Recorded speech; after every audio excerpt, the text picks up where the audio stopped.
is on its way to our nation's capital from Atlanta, Georgia, where ceremonies took place earlier today and over the weekend. Let's get out to some live pictures as we await the arrival of Jimmy Carter's coming into the nation's capital. Of course, a live look here at Joint Base Andrews. You're looking at the presidential hearse. This is Maryland. Sky Fox is there as well. Our pictures here on the tarmac as we await what is known as Special Air Mission 39. That is the Air Force One presidential plane being used for this somber occasion, again, on the arrival of the body of Jimmy Carter. Now, part of 6 days of remembrances. Here's a schedule of the events here. The plane carrying former President Carter's remains is expected to land in Maryland around 2:15 this afternoon.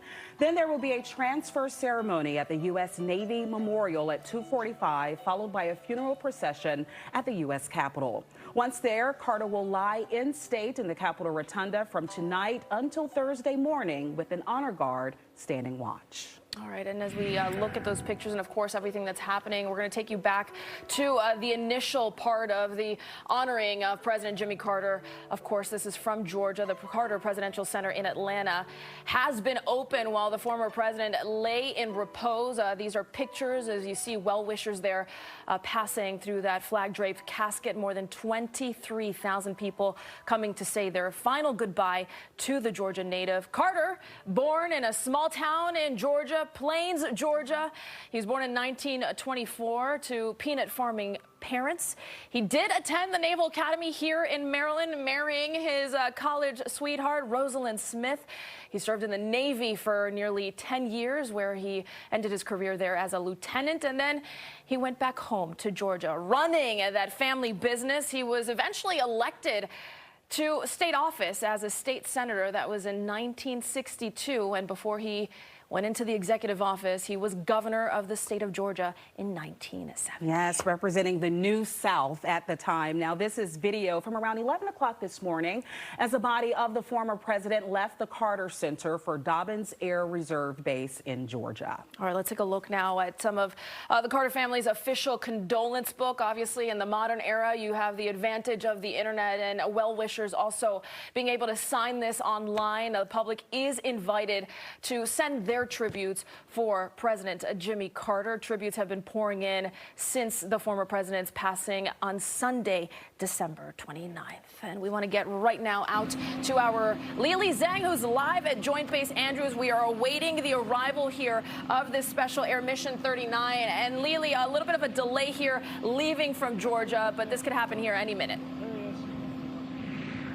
Yeah, and this is another delay that we kind of were expecting today. We were about 90 minutes behind schedule initially from when the plan was released to the media last night.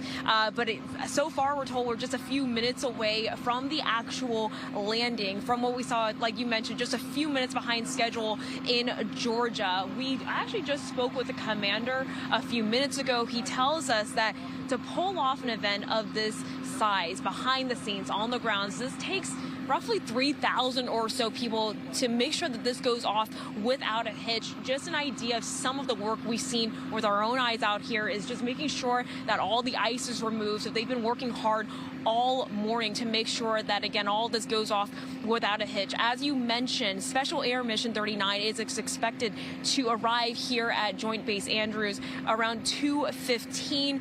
That is when the former president's remains will be transferred with a ceremony to a hearse, and then from there, 2:45, the family and President Carter's remains will travel by motorcade to the U.S. Navy Memorial. For ultimately, this will be transferred from the hearse for procession to the U.S. Capitol. So a lot of work really does go into this. We just spoke with that commander about just an idea, a little glimpse into what they've been doing out here, what it takes to really plan something of this size. So all of that we'll bring to you later on our newscast, and we'll certainly bring you the ceremony live as it happens. All right, Lily, thank you. That plane set to land just in about 10 minutes. If it's on time, we're expecting a 2:15 landing. We want to get over now to Tom Fitzgerald, who is live at the U.S. Capitol, where people will be there soon, Fitz, in order to pay their respects tonight. And there's also a service that we expect to see later on. Yeah, tonight, actually, members of the general public will be allowed to enter the United States Capitol, walk through the rotunda, and pay respects in person to President Jimmy Carter. Now, this is a long tradition in American presidential funerals. Lying in state inside the Capitol's rotunda is the highest honor that the United States can render to someone when they pass, especially presidents, because this has a history, this particular location going back to Abraham Lincoln. The wooden statue that will actually hold this casket today, that was first constructed in 1865 for Abraham Lincoln's funeral. It has been held in storage throughout the years in the basement, in the crypt area of the United States Capitol, and then it is brought up for special occasions. It has been used for funerals over the decades, including that for John F. Kennedy, and also, more recently, President Ronald Reagan and President George H.W. Bush and President Gerald Ford in recent years. So that private service that we're going to see when the horse-drawn caisson brings the casket here to the Capitol, that is only going to be a very select group of people in there. The Carter family, invited guests, and members of Congress are going to be participating in that. Once that is concluded, the Carter family will have some private time, and then the general public, and this is a sliding time right now because originally we had thought this was going to be around 7 p.m. We're now hearing 7:30. It could be 8, but they are going to be allowed to drive here or come in here to 2nd and East Capitol Street. They'll be able to enter the underground Capitol Visitor Center. That is where they're going to have to go through security.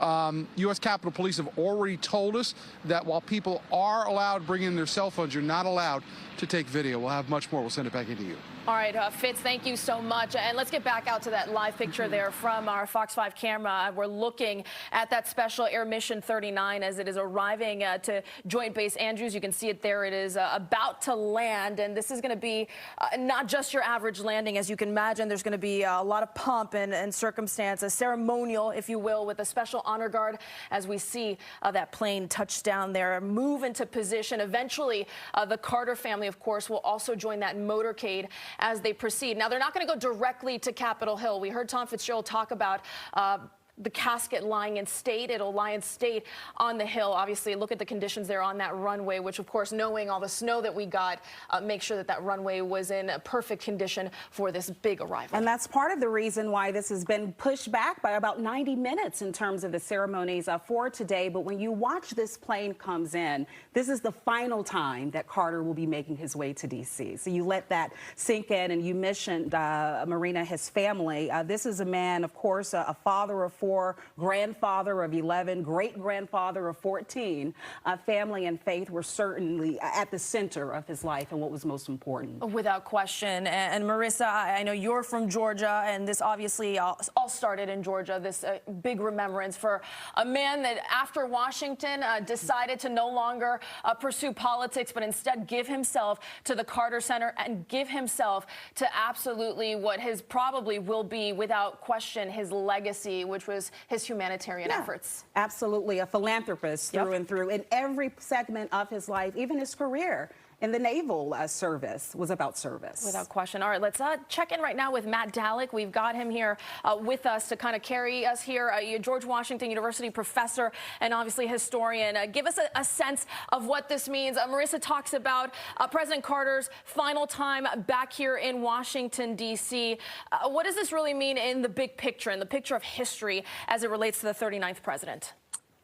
Well, thanks for having me. What's so fascinating about Jimmy Carter's funeral is that it's the only presidential memorial and celebration more of a post-presidency than of a presidency.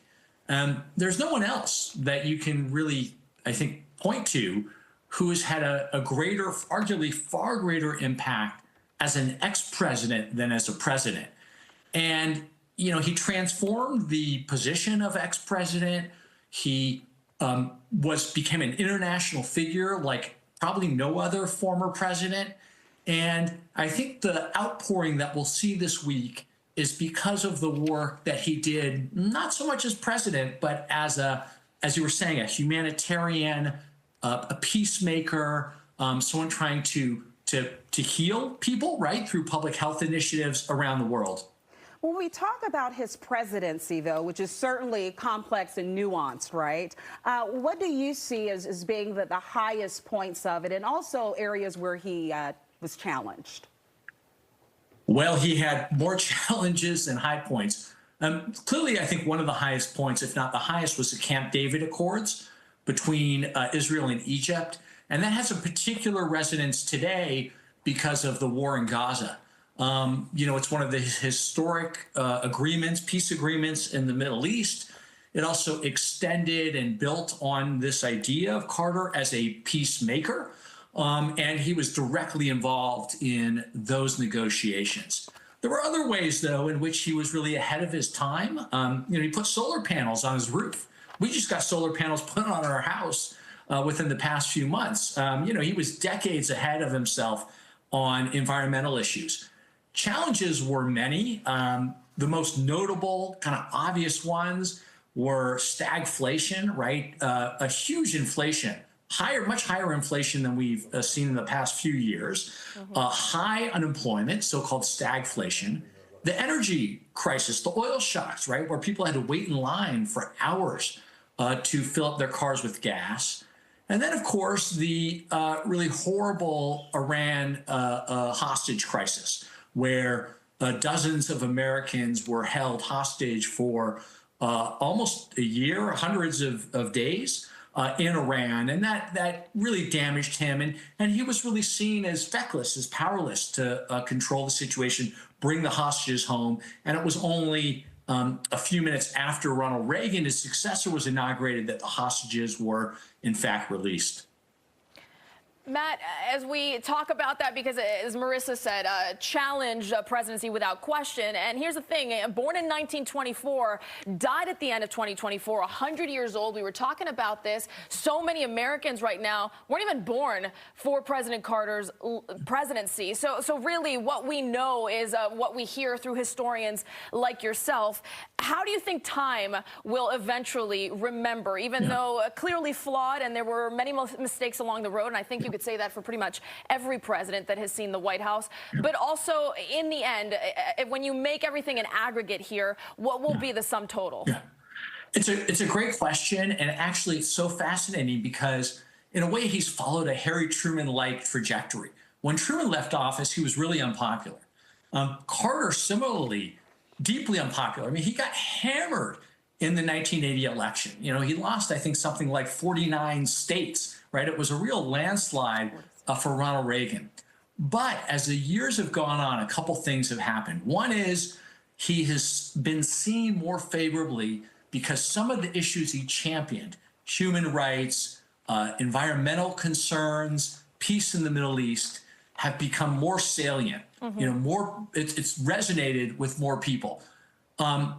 The other thing, though, is that his post-presidential works have really risen above. He did something unusual. He rose above really partisan politics as an ex-president and redefined the ex-presidency and became really one of the great humanitarians of the late 20th and early 21st century around the world.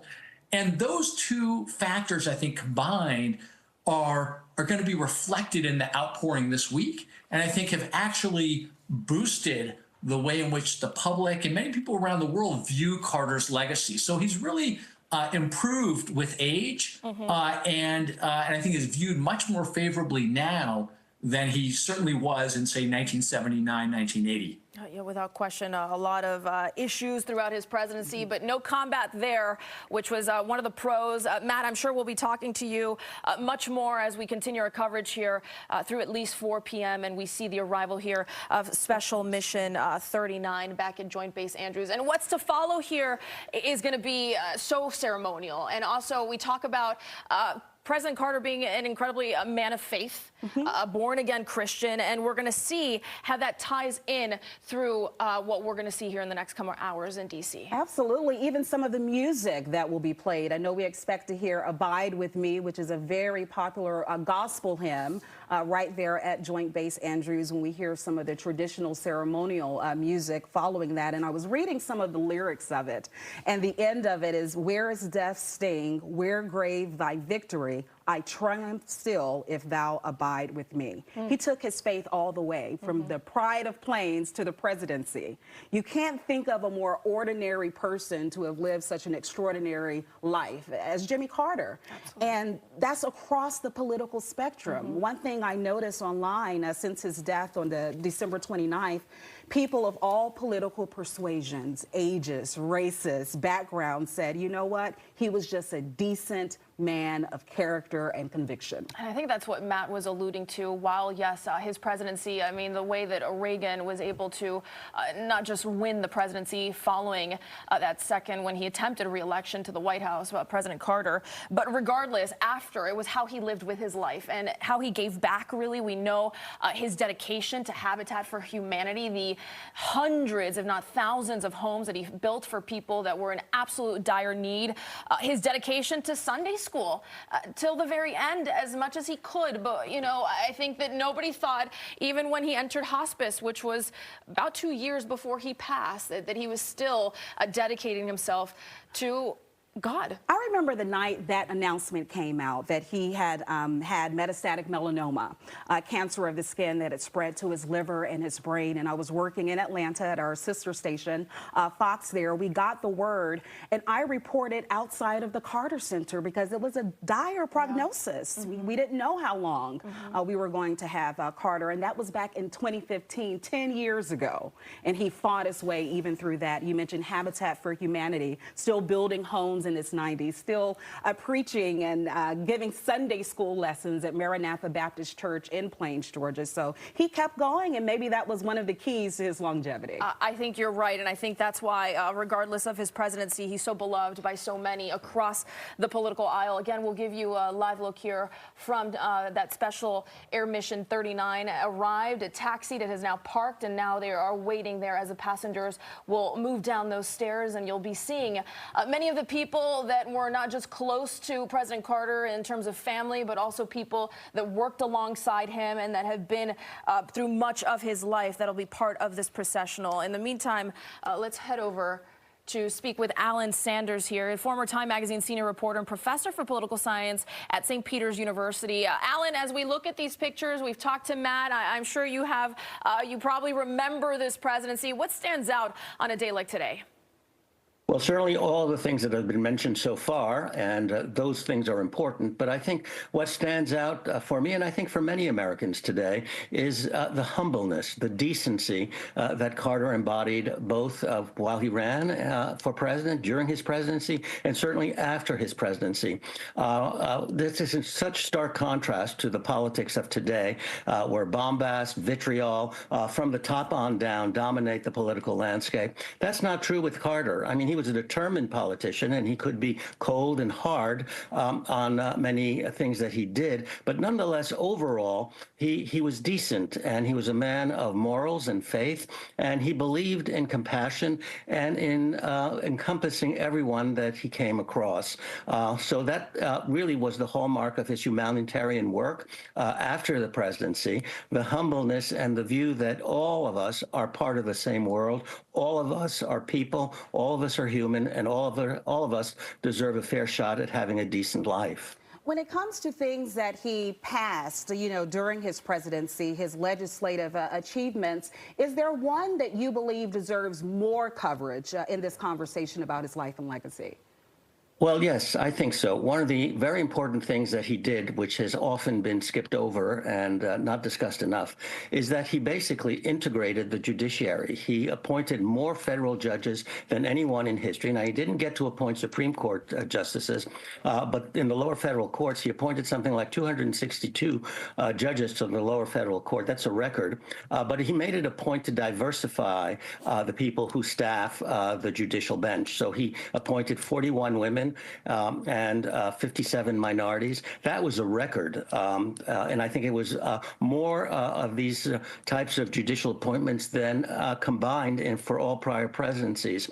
So I think that's important. He really diversified the federal bench. He believed that we should appoint people of high quality, high professionalism, fairness, integrity, and also to diversify the judiciary so that it looked more like America.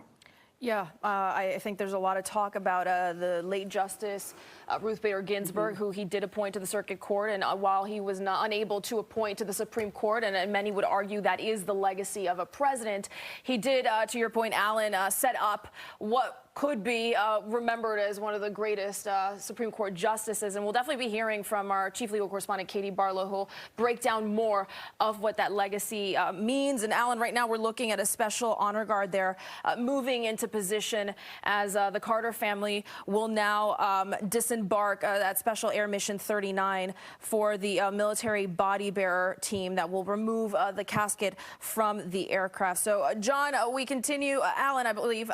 Excuse me, we're getting reports here of who's coming on. So we have John here. John Naval, is that who we've got right now?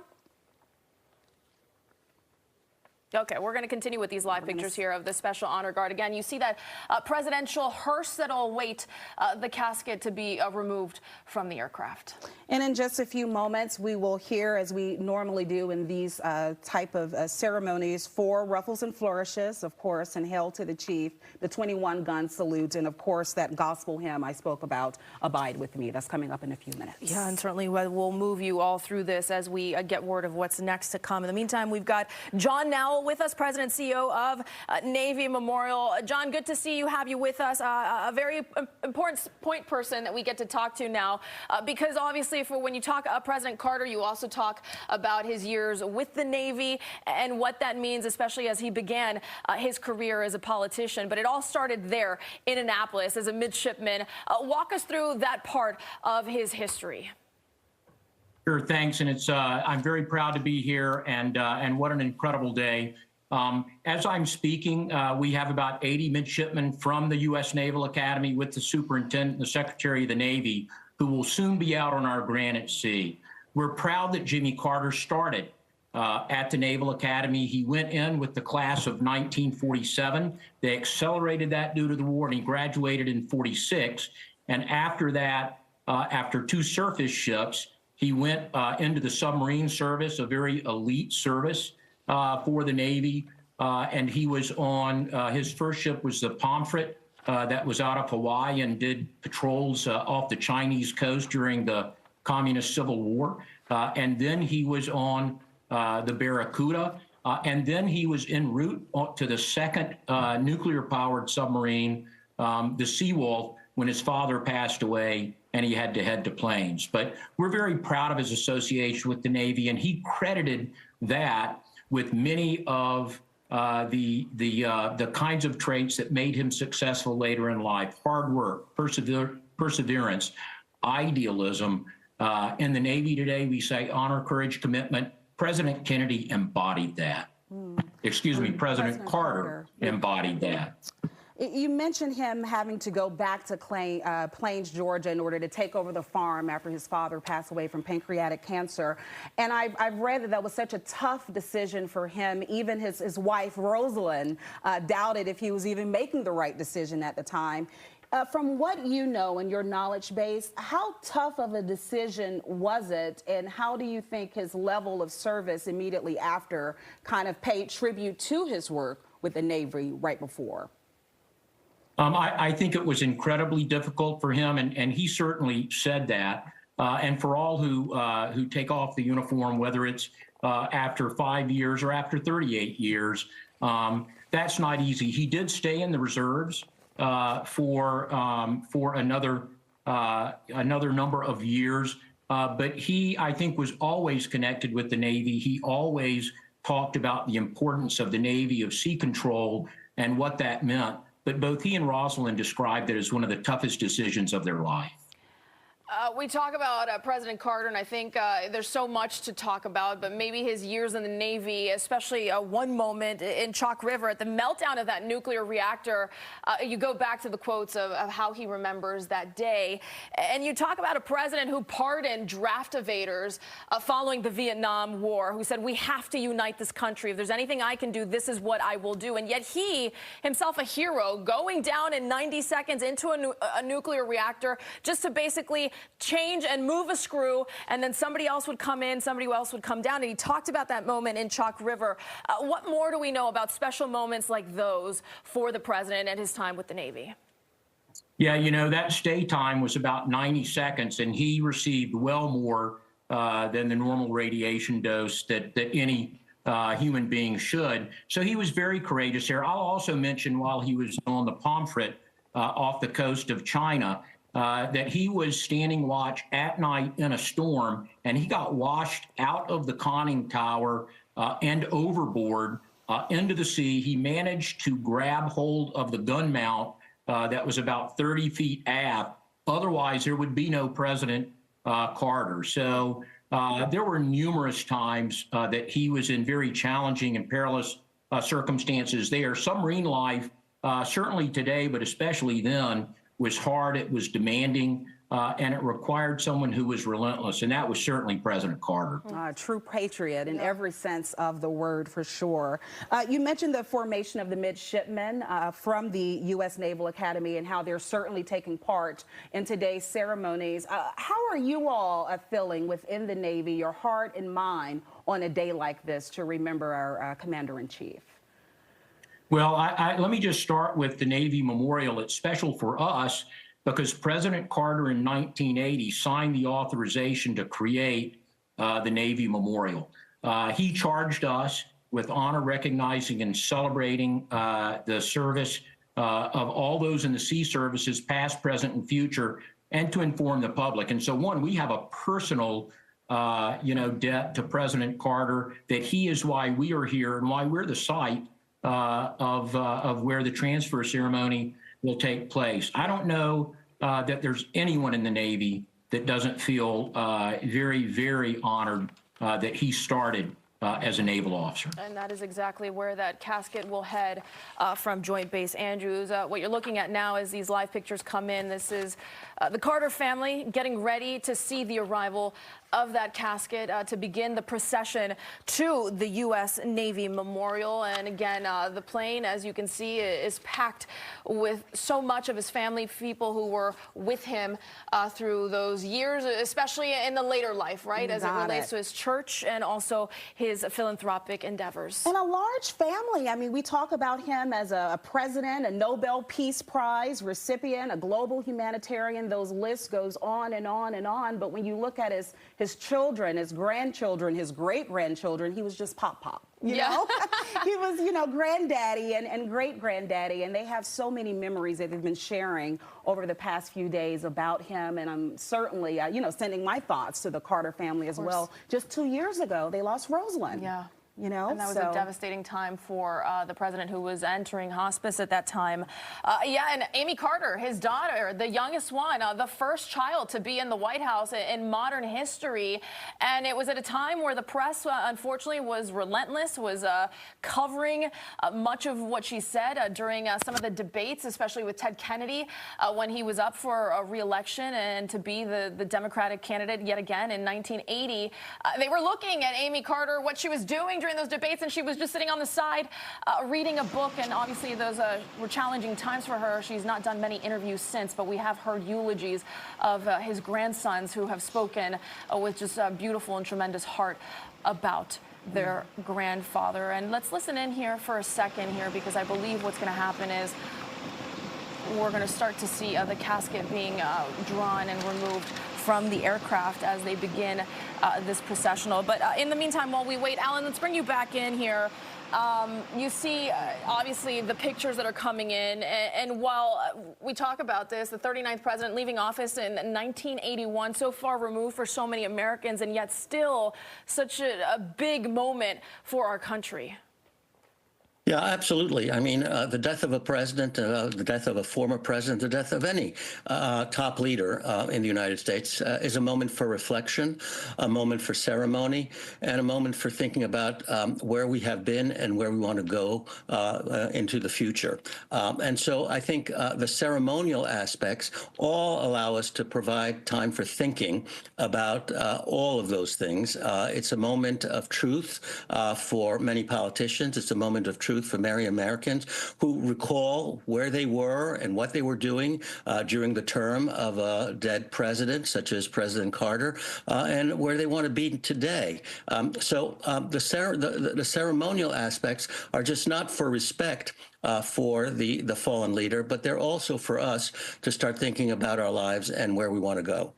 Alan, we also talk about former President Carter being just plain spoken, a man of the people, if you will. Can you talk about his break from so many formalities at the time? I read that even when he was inaugurated, that he wanted to go by just Jimmy Carter. Even though we've called other presidents by their nicknames, he's the first and only one to have his nickname in that ceremony. That's one. And then also, historically, we know he got out of the vehicle on the parade route on Inauguration Day and decided to walk. Can you talk about those moments that really set him apart from previous presidents before him?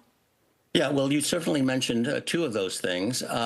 We should recall that Carter came along after what had been termed by many in the press and in academia as the imperial presidency. Lyndon Johnson and Richard Nixon were viewed as imperial presidents. And so a lot of people thought that that was not what the presidency should be. And Jimmy Carter comes along as this peanut farmer from Plains, talks about more humbleness, talks in a folksy kind of way, talks with a Southern accent, which is a sort of a more down-to-earth accent for many Americans. And so he comes along and creates a totally different kind of environment. He shows up at one president in some of his presidential chats in a cardigan sweater. Which sort of became popular because the president did it. And he just embodied a more down-to-earth presidency. Now, that, of course, helped him get elected, and it was well received by many people. But on the other hand, many people expect the president to be sort of above everything. We expect all kinds of superhuman qualities from the president. And being down-to-earth, while is one of those qualities, it needs to be matched by something involving sort of being on a pedestal. And so I think while he tried to be humble and more ordinary, many people saw that as perhaps something that he needed to pay less attention to and more to the sort of pomp and circumstance of the presidency. A mixed bag.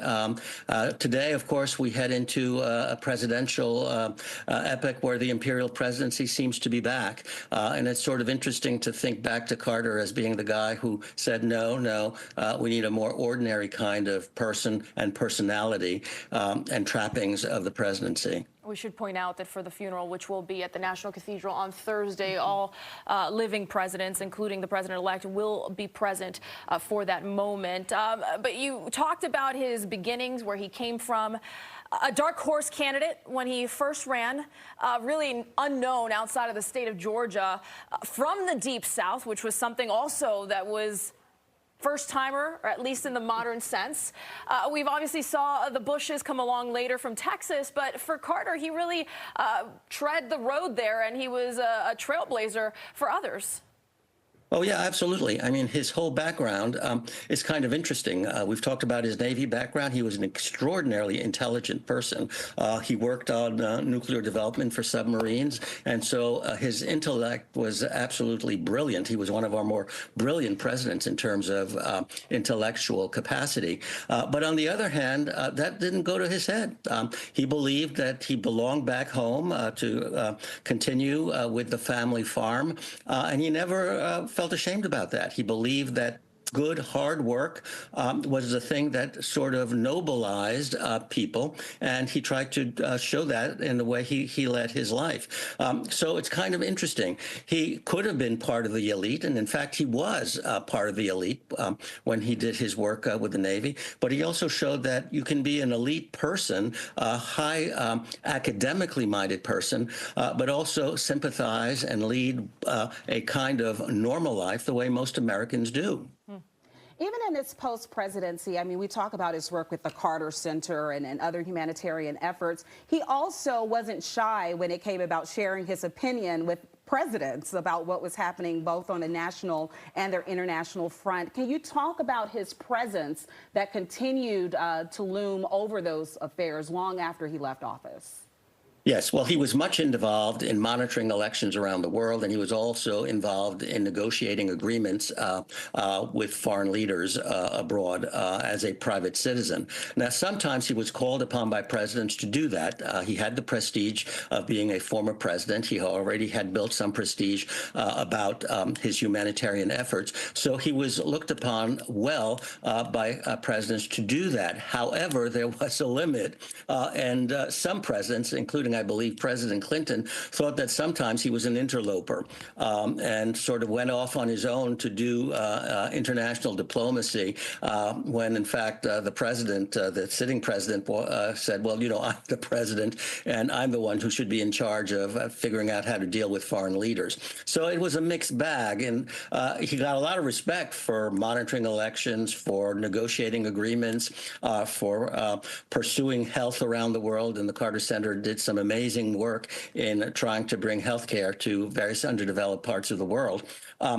So at one element, he was looked upon very kindly about that, and again, with former presidents. But at other times, they believed that you know, he was getting involved in things that the sitting president, did not want him to do because they felt it might interfere with the foreign policy that the sitting president wanted to undertake. So again, I think for the most part, it was well looked upon, and he got a lot of credit for that. In fact, he got the Nobel Peace Prize in 2002 for that work. But at times, as I said, he was kind of viewed a little bit as an interloper.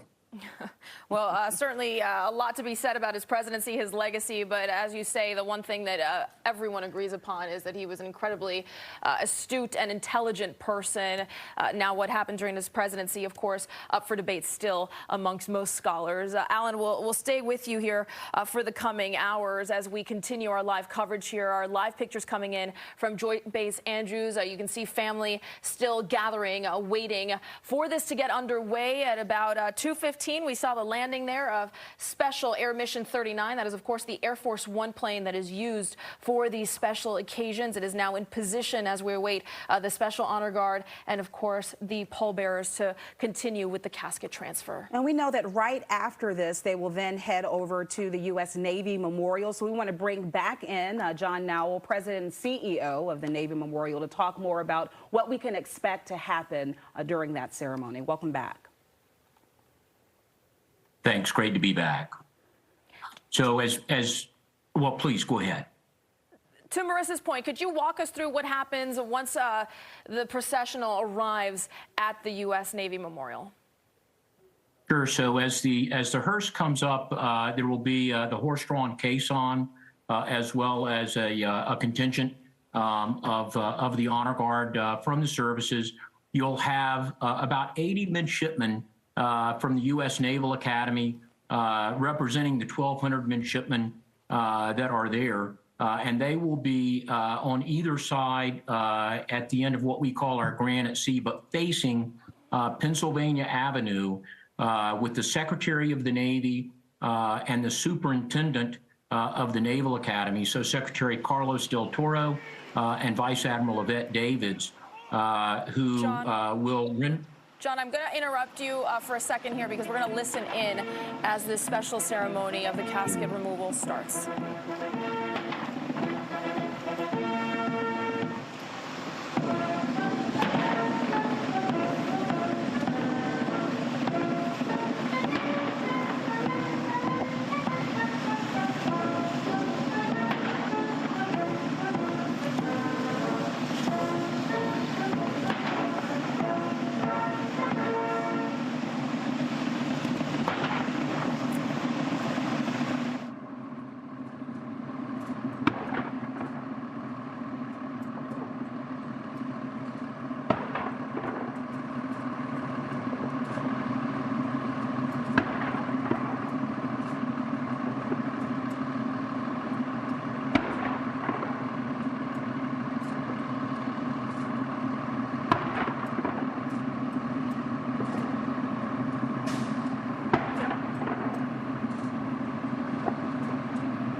watching the casket transfer there from Special Air Mission 39 to the hearse, which will now continue this processional to the U.S. Navy Memorial. And certainly an emotional time for the family. It's been several days of this, with the remembrances starting in Atlanta and then Plains, Georgia, his hometown, over the weekend.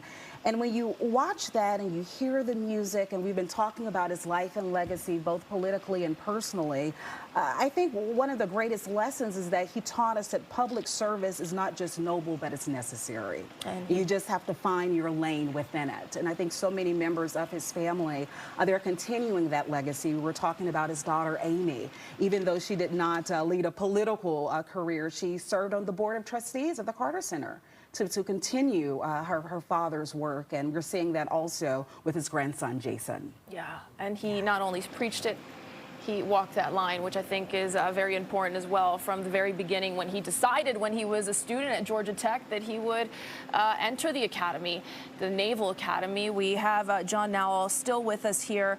We were talking about what happens next, John, as we look at these live pictures of that presidential hearse heading up to the U.S. Navy Memorial, and that too will be very deserving of the honors given his time with the Navy and all that he accomplished.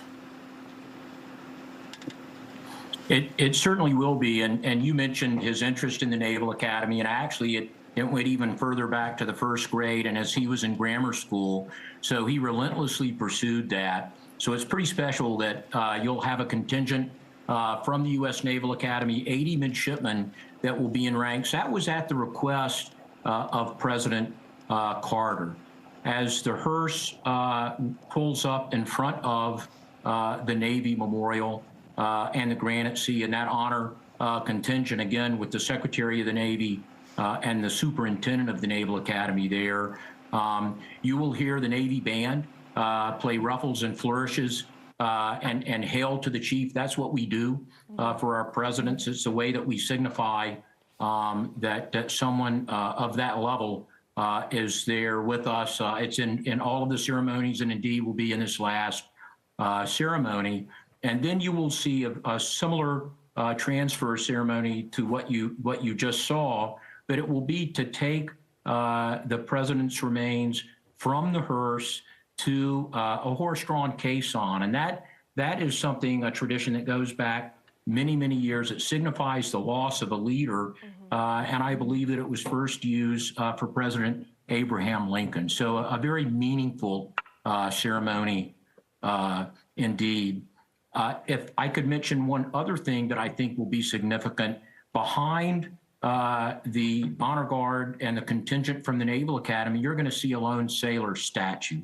That's the icon of the Navy Memorial, but as well, that particular lone sailor statue, and there are 19 of them worldwide, representing the men and women who have served in the sea services, and specifically the Navy.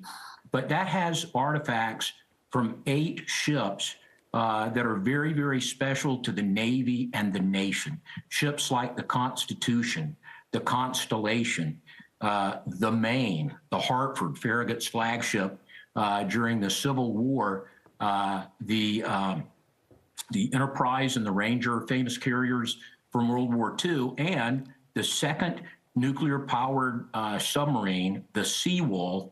That was the submarine that President Carter was en route to be the engineering officer when his father passed away.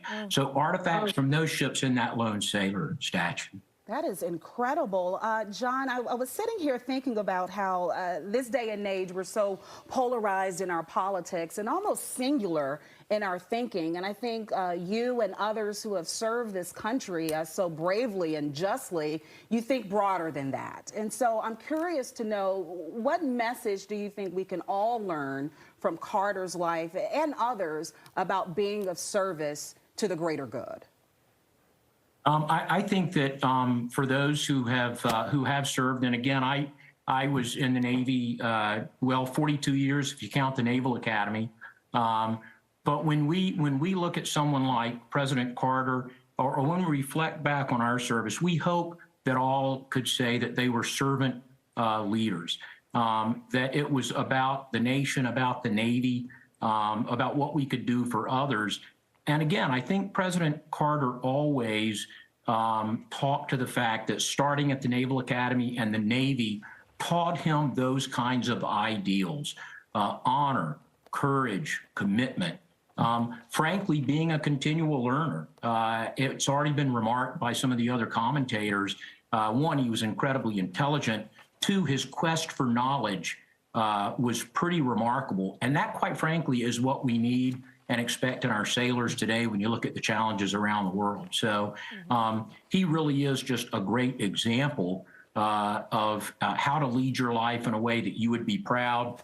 And that's what I think the service members, not just the Navy, here at the Navy Memorial, we've had about 150 participants all day long, starting at about 5 this morning. And, you know, soldiers, sailors, airmen, and Marines, all very, very proud of their part. Absolutely. We're looking at live pictures here from Sky Fox, John, and you see this incredible motorcade, one of the last presidential motorcades for President Jimmy Carter. And you see the display that you said from the Special Honor Guard that remains at attention there at Joint Base Andrews as they make their way to the U.S. Navy Memorial. And you said it earlier, and I wanted to touch back on this because you had said that the former president himself had planned much of this ceremony. And I think that that deserves us to talk about as well, because he was the longest living former president in American history. And for much time through his illnesses, as he entered hospice, as we saw him lose his wife, there was talk about his health, the decline. And yet he was able to stick it through until 2024. And he even voted in this last election, John. So I think until the very end, he was here, he was present. But you look at everything that is being done now, and yet there have been years leading up to this very moment. In your dealings with the Carter Center, with people associated with the president, maybe even the president himself, what do you know about how involved he was in these preparations?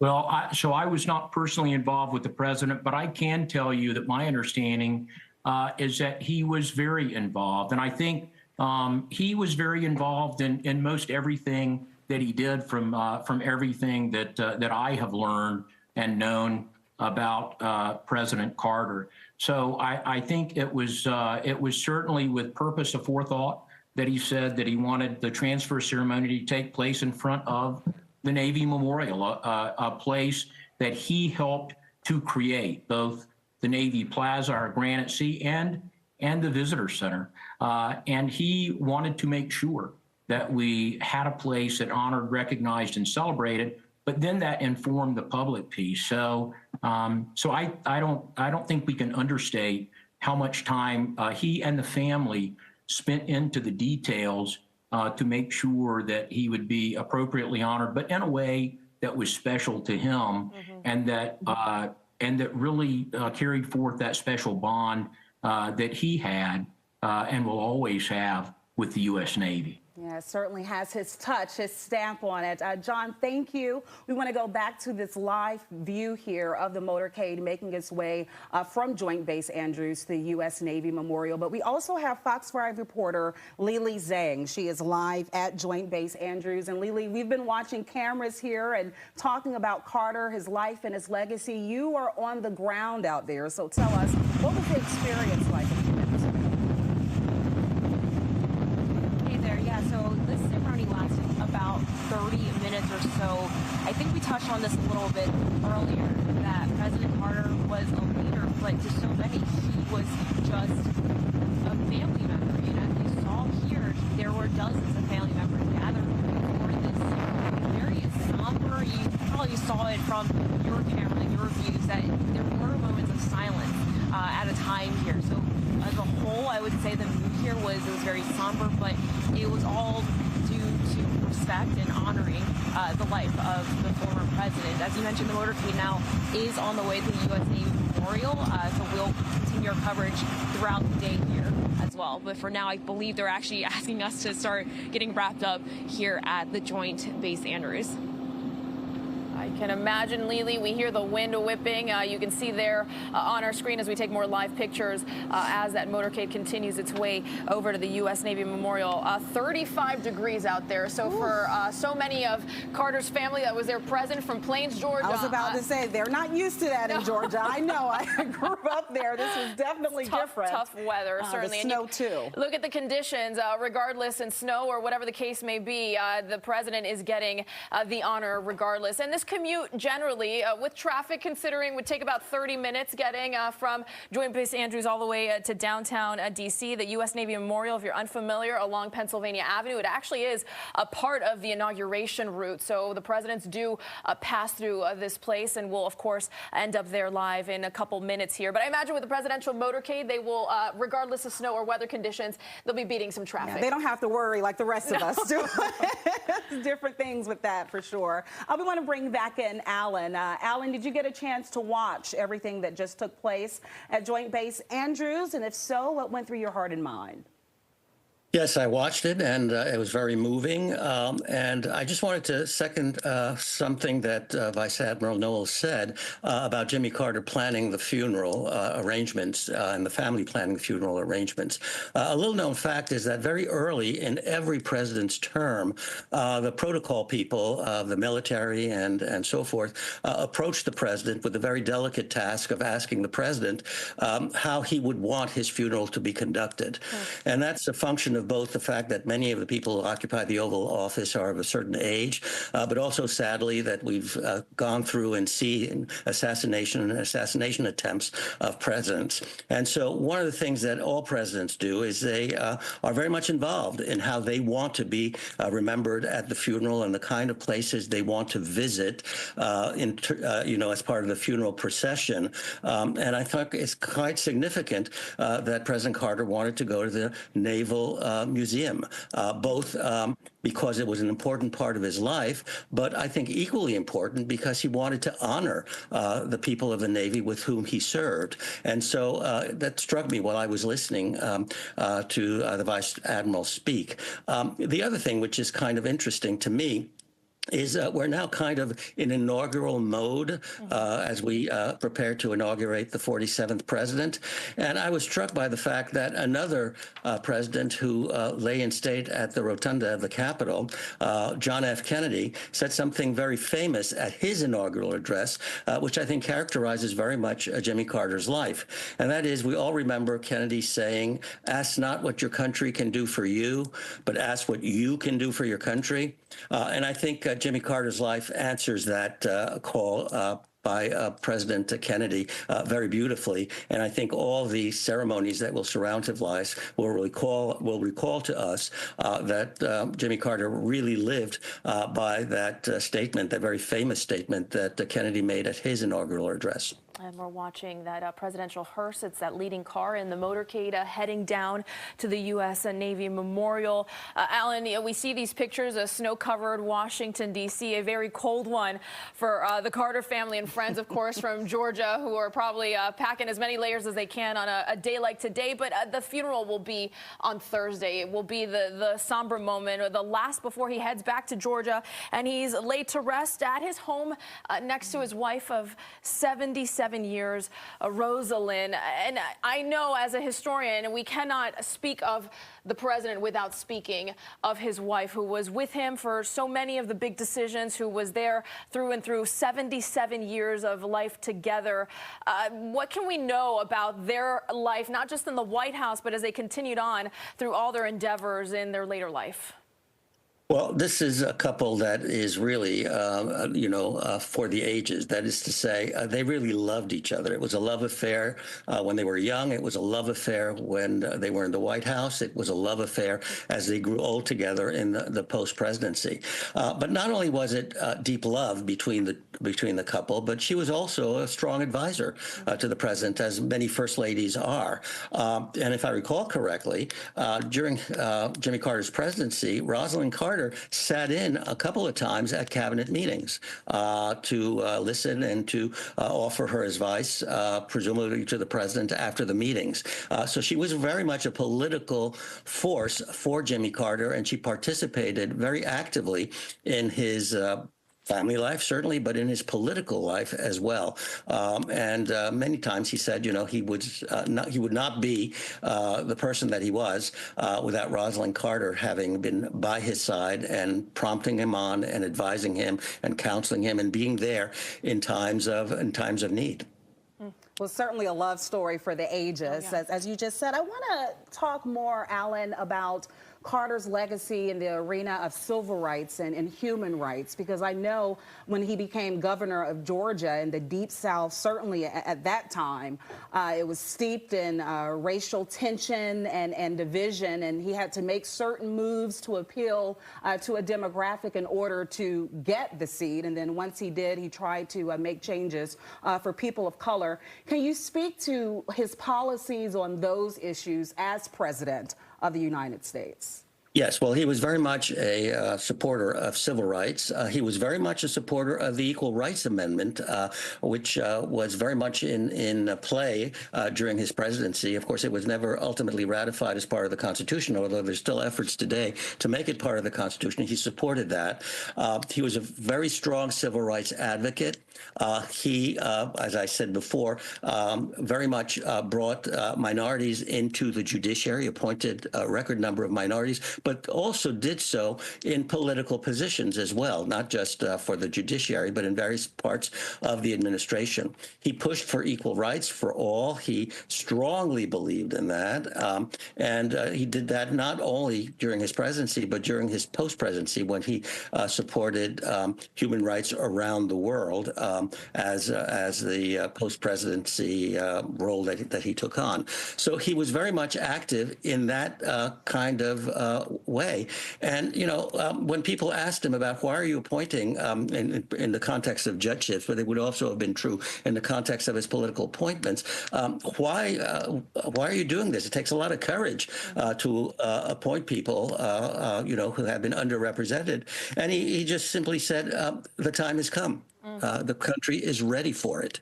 And so, again, that was a testament to how he viewed the world and his humbleness. He said, it's not about courage. It's about the fact that the country is ready for it.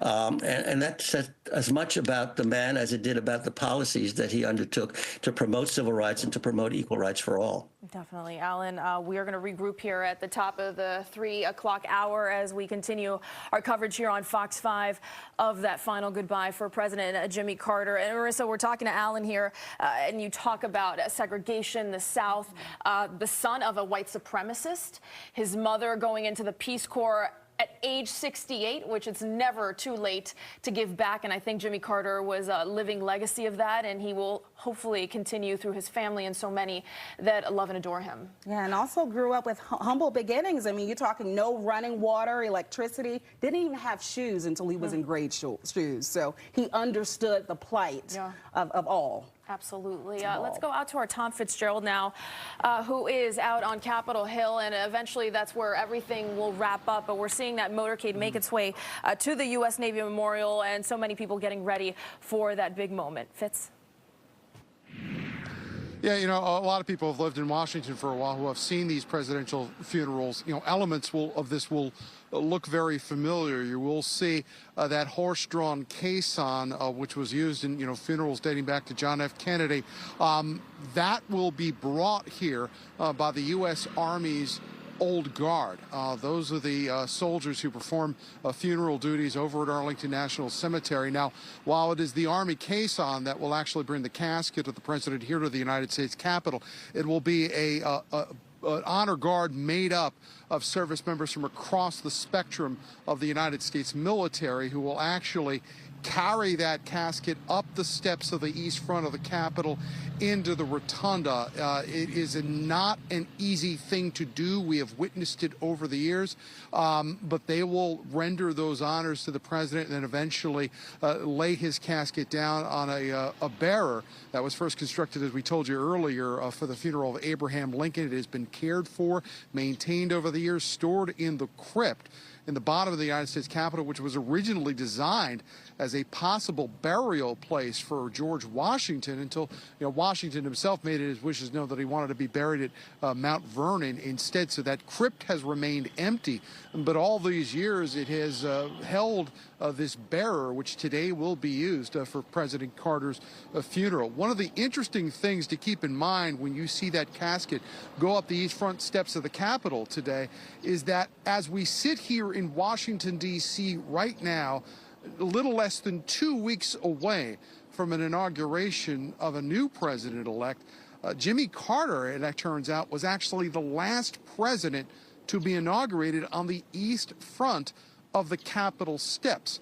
Now, up until Carter's inauguration, all of the presidential inaugurations that were held here at the Capitol were on the east front.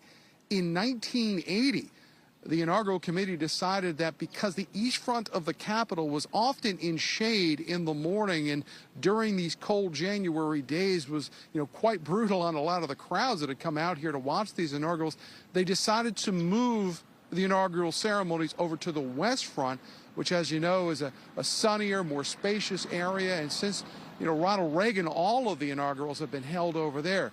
Jimmy Carter was the final president to be inaugurated on the east front steps, and later today, Jimmy Carter will make his final ascent up those steps as he is laid in state here in the United States Capitol Rotunda. Now, already we have seen some folks that are showing up down here on East Capitol Street who are looking to join in these remembrances today to pay honors.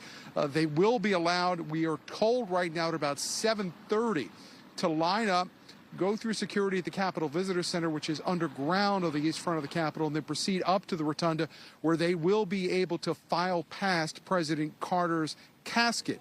Now, U.S. Capitol Police say that people who come here need to be prepared to go through full security screening. They also need to understand that any electronic devices they have will need to be completely shut off. They are not going to allow anybody to take photographs inside the Rotunda. They're not going to allow anybody to take videos, certainly. You'll be able to walk past the casket, flowers or any mementos. That is not going to be allowed either. And also a matter of logistics here. If you are planning on taking part in any of this and coming down here to the Capitol tonight, U.S. Capitol Police are strongly urging people to take mass public transportation. The reason being is, with the setup of the inaugural security platform that is in place right now, with all the fencing throughout this area, there are numerous roadblocks throughout the region. Certainly, the whole rectangle from Independence up to Pennsylvania Avenue is blocked off right now because of this. So really, the only credible way in and out of here right now is to use Metro, and either to walk from Union Station or South Capitol Street stations, probably your closest access points to getting down here today. So I'll throw it into you. It's a day of history in a city that has seen a lot of history, and we're about to see some more in the next couple of hours. Incredible, and we've talked about this with just about every person that has been on with us in the last hour here, Fitz. It's just the day to day, even though if you weren't alive, if you know a story about Carter, regardless, it is a day that I think, regardless of where you stand politically, this is a big moment. And I think to honor the legacy, regardless of thoughts about the presidency, but his life later, so big. And we're looking at these pictures, I think to me is the most moving part, Fitz. This is a motorcade coming into D.C. and you're seeing cars that are on the other side of traffic stopping at attention, people that are lining this motorcade, whether they be police officers, law enforcement, or whomever, just first responders lining, saluting the presidential hearse. I think that is very moving, and we're already seeing people behind the barricades waiting for the arrival of that casket at the U.S. Navy Memorial to pay their respects, because again, regardless of party, creed, religion, we are Americans, and I think these are the moments that bring us together and that bring things back to center and ground so many. You said it. His humanitarianism is certainly the great unifier. Regardless of your political persuasion, everyone can agree that it's important to be of service, and that's what Carter did. He did, without question. We've got David A. Katz with us, was a federal prosecutor, part of the administration, working in Carter's Department of Justice. Good to have you with us here, David. As you see what we've been seeing since the arrival of that Special Air Mission 39 to Joint Base Andrews. Walk us through your thoughts, having worked in the administration. Well, Carter was a great humanitarian, and he was someone who was really obsessed with serving his country, both in the Navy. Then he was a nuclear expert. He risked his life to close down a nuclear reactor that could have been another disaster like 3 Mile Island. He was governor of Georgia during fraught times. You know, he moved to be a champion of diversity, and as I say, was very concerned about the environment. So I think that we really should honor his legacy, not only in the post-presidency, Habitat for Humanity, him having helped build personally 4,000 houses for people in need, but also during the presidency, because he was a champion of human rights. He negotiated the Camp David Accords, you know, with 70 or 80 years of hatred and fighting in the Middle East. He's the one who took the giant step so that peace could reign, and it still has, between Egypt and Israel. As bad as that area is, had it not been for Carter and the Camp David Accords, it would be even worse. So personally, of course, I loved and admired Jimmy Carter, and I worked for him in my late 20s in the Department of Justice. As we study his life, and he talked about it in his books, he's also a Grammy winner. We haven't mentioned it yet. 3 Grammys from audiobooks that he created over the years. We talk about his faith and how much it meant to him and really drove him in everything that he did. Can you recall a time, David, where you saw that faith come through in a decision? Well, yes, I thought his faith came through in many of his decisions, and he was derided for some of them at the time. And I think history has shown how wise and faithful to his creed and to humanity he was. Take the Iranian hostage crisis. That's one that was notorious at the time because Iran was implacable and it just would not release our hostages over there. And it went on for the famous 444 days. But throughout all that time, Carter had a plan, not for his political aggrandizement, but to get all of those hostages back safe and sound. And he achieved that. As I said, he was derided at the time, but there was no better solution. He did try a military solution, and the military unfortunately failed at it. But they did the best they could, and he certainly did the best that he could. And I think that, you know, he could have been very dismissive of those hostages' life and health. Again, that might have helped him politically at the time. That was the last thing that Carter would have done. And he did some other things that have kind of been lost in history, but they were so significant at the time. He led the Western nations in boycotting the Moscow Olympics.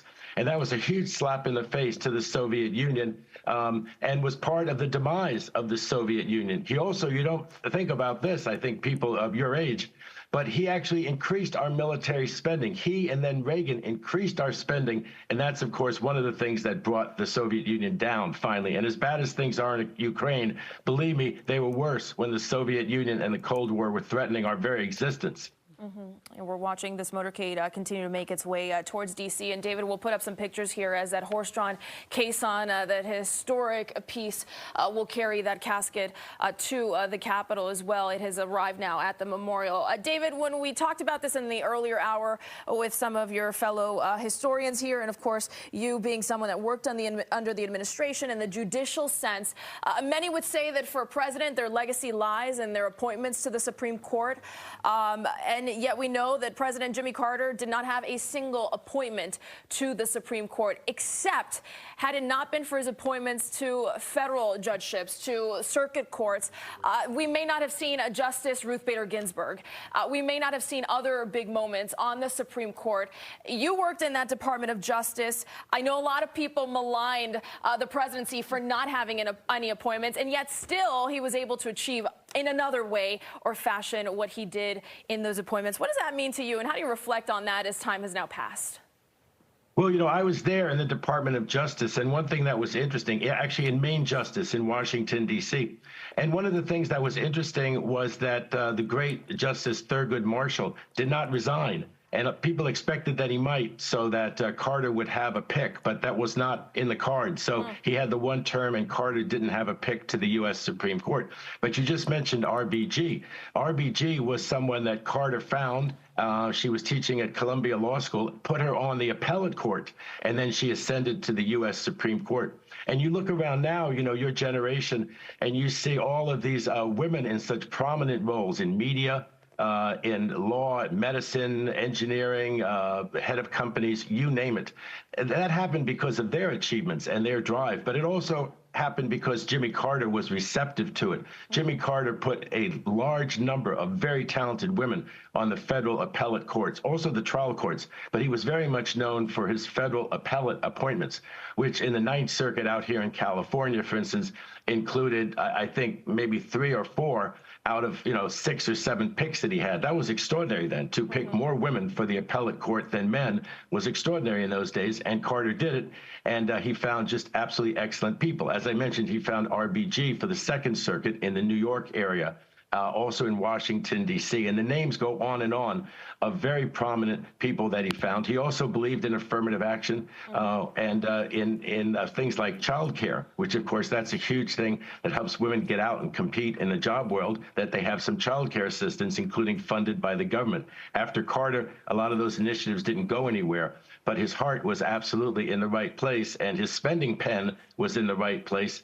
Also, energy. You can't forget how much he tried to make us self-sufficient in energy, because in 1979, we had the gas lines. We had the shock of OPEC greatly upping the price of gasoline. And so the idea was to try to become self-sufficient. So he was mocked at the time for pushing solar energy. You just wish that we had mocked him less and gone solar more.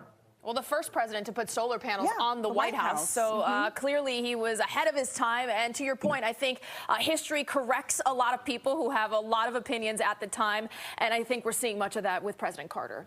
Absolutely. All right, David E. Katz, we appreciate you coming on, and hopefully you'll stay with us as we take you back out live here as we're waiting the arrival of that presidential hearse to the U.S. Navy Memorial. And we've talked a lot about that horse-drawn caisson since the funeral of Abraham Lincoln, and this will take President Carter's casket over to the Capitol tonight. All right, we just talked about the Justice Department and all the legal legacy that Carter left behind. So we want to bring in our chief legal correspondent and anchor, Katie Barlow. I saw you nodding over there as we were discussing this. I was nodding. He did leave quite the legacy on the federal bench.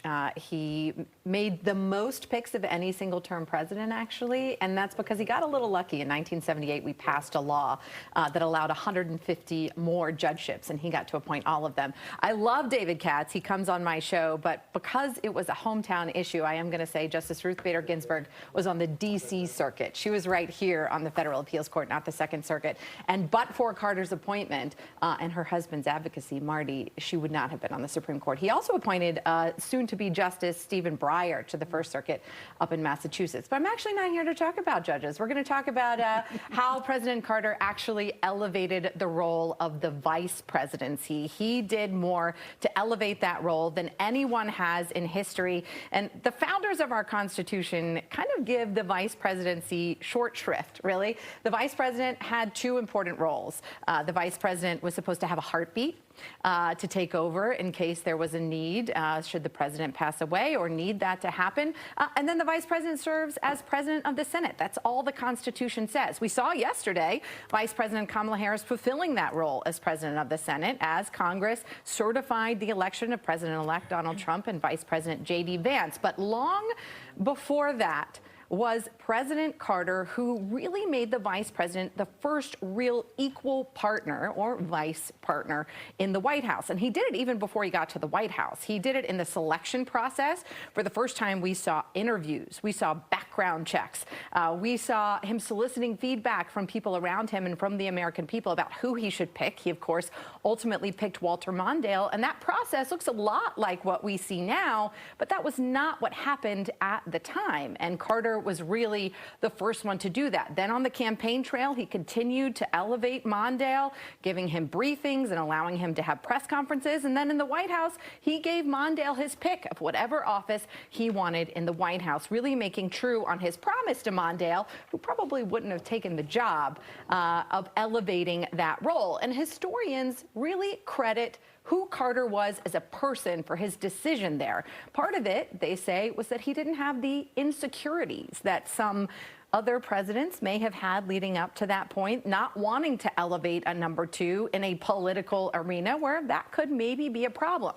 Carter was long known as an outsider, right? He was from Plains, Georgia, which is, has a population of 400 people in southwest of Atlanta. And he had never had any experience in Washington. So he came to Washington with a bit of an outsider perspective, and he used that in several ways, including this decision to really elevate the role of the vice presidency. And of course, Walter Mondale predeceased President Carter, but he actually left a eulogy that will be read by his son Ted at the funeral on Thursday. And look, I mean, if you look at where we are now as a country, our current president was a former vice president that was really that chief confidant and advisor for President Obama. We just saw Kamala Harris run as the vice president to President Biden. And I think you can draw a direct through line from where we are right now in this country to Jimmy Carter's decision to really elevate this role, because every president since followed the Carter route rather than kind of what the status quo was before then. You think about vice presidents, and so often people on the street, as we see the arrival here of this motorcade to the U.S. Navy Memorial, can't even name former VPs. And yet Walter Mondale stuck out for many, many years in modern history for many things, including his, long chant and cheer, but just because of the role that President Jimmy Carter allowed him to have. And to your point, if the chief executive does not want you to have that role, then you won't have the role. Right. And it was allowed. And it was also the part where the executive building was offered as office space so close to the West Wing so they could work in tandem. And, part of it also reflects, as you've been talking about, Carter's idea about being a public service. He saw the role of historians say that he saw the role of the presidency as something that he really needed to make sure was maximized, and that he fortified every asset available to him for the American people. And so he saw the vice presidency as one of these places that could really be aggrandized and expanded to the credit of the American people and for their benefit, all because he had this kind of service-minded role. What can I take to make sure that these people are served? Of course, he was criticized for a number of things, but part of the rationale there, I think, does come from that service mentality. Yeah, he understood the power of partnership. Listen, if you're going to be here... If you're married to Rosalind Carter, right. I think you do. Yeah. Part of the contract. You got it. And I think, too, and I'm so glad, I believe Alan touched upon this, people say he was so giving and kind and down to earth, but he was also strong and at times stubborn, and he was steadfast in what he believed, even in the power of the vice presidency. And so that's just another element of what set him apart from those who came before him. Certainly. I mean, he was incredibly intelligent, oftentimes shrewd. This is also a politically beneficial move, right? To be able to maximize your vice presidential candidate on the campaign trail. That's something that's helpful. We saw right before him, Gerald Ford, of course, picked Nelson Rockefeller, and that didn't work out so well, right? Gerald Ford then lost the presidency with Bob Dole on his ticket to Jimmy Carter. So that was also a shrewd political move on his behalf, and he was very intelligent. Yeah, Katie, I know you have interviewed historians who've written books about President Carter, and I think to that point there was talk about him being seen as maybe weak and feeble, and yet behind closed doors people had a very different opinion about Jimmy Carter. We appreciate your insight on Walter Mondale and the beginning of a true modern vice president as we take you back out live to the U.S. Navy Memorial and give you this picture here of those 80 midshipmen who are awaiting President Carter's hearse to be removed from casket to be removed from the hearse onto the caisson. Let's bring in Vice Admiral John Naval again with us here to walk us through what we'll see here in the coming minutes. You all have prepared for this moment for years, and the moment is upon us. Yeah, and what a moment it is. And let me just say that all the folks that you see standing out on that granite sea, amidst the weather we've had this weekend, we're out there rehearsing, doing the final preps to make sure that we appropriately honor our 39th president. So as the motorcade pulls up, you see the horse-drawn caisson there. Again, we've talked about that as being the mark of a lost leader, started with Abraham Lincoln. And then you will see those the midshipmen, the Secretary of the Navy, Carlos del Toro, as well as Admiral Yvette Davids, our wonderful superintendent at the Naval Academy, and behind them, the Navy band. And what you don't see in the Navy Memorial behind that is all of the people making this happen from the Secret Service, from the Third ID, from the National Park Service, from the DC metro area, so many unsung heroes who won't be on camera, but who were making what we're watching possible. So the motorcade will come up. You'll hear the Navy band play Ruffles and Flourishes and Hail to the Chief again, what we always play for our leaders of state, and it signifies their position. And so this will be the last time the Navy band will play that. You see the joint services represented, the soldiers, the sailors, the airmen, the Marines, the Guardians, all there to pay their respects along Pennsylvania Avenue and lining Pennsylvania Avenue to the Capitol, where the president will lie in state on the rotunda. And as you look at the granite sea, what I'd ask folks to think about is that President Carter responsible for the creation of the Navy Memorial. Admiral Arleigh Burke, a hero of the Navy from World War II and one of our chief of naval operations, came up with the idea of a Navy Memorial, which had been, thought about since Pierre L'Enfant designed the Capitol. But President Carter is the president who authorized that creation in 1980. And there you see the midshipmen from the Brigade of Midshipmen standing proudly on that granite sea, the largest map in the world, flanked by fountains that carry waters from the 7 seas. So many of those seas are seas that President Carter actually sailed in on 2 ex-battleships, on 2 submarines, and en route to his 3rd submarine. You see the signal flags proudly below the flags at half-mast for the president, and all of this in honor of our former chief executive.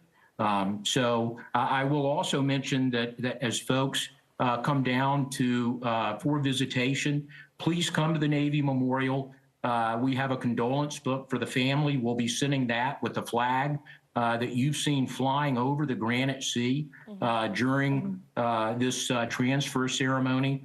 And we'll be playing documentaries about President Carter and have tributes to him in the Navy Memorial. So very proud to be part of that, but just such a historic and significant event. There, the flag at half-mast on one of the 6 masts that line the granite sea there on Pennsylvania Avenue, halfway in between the Capitol and the Congress. So it's really going to be, I think, very, very special.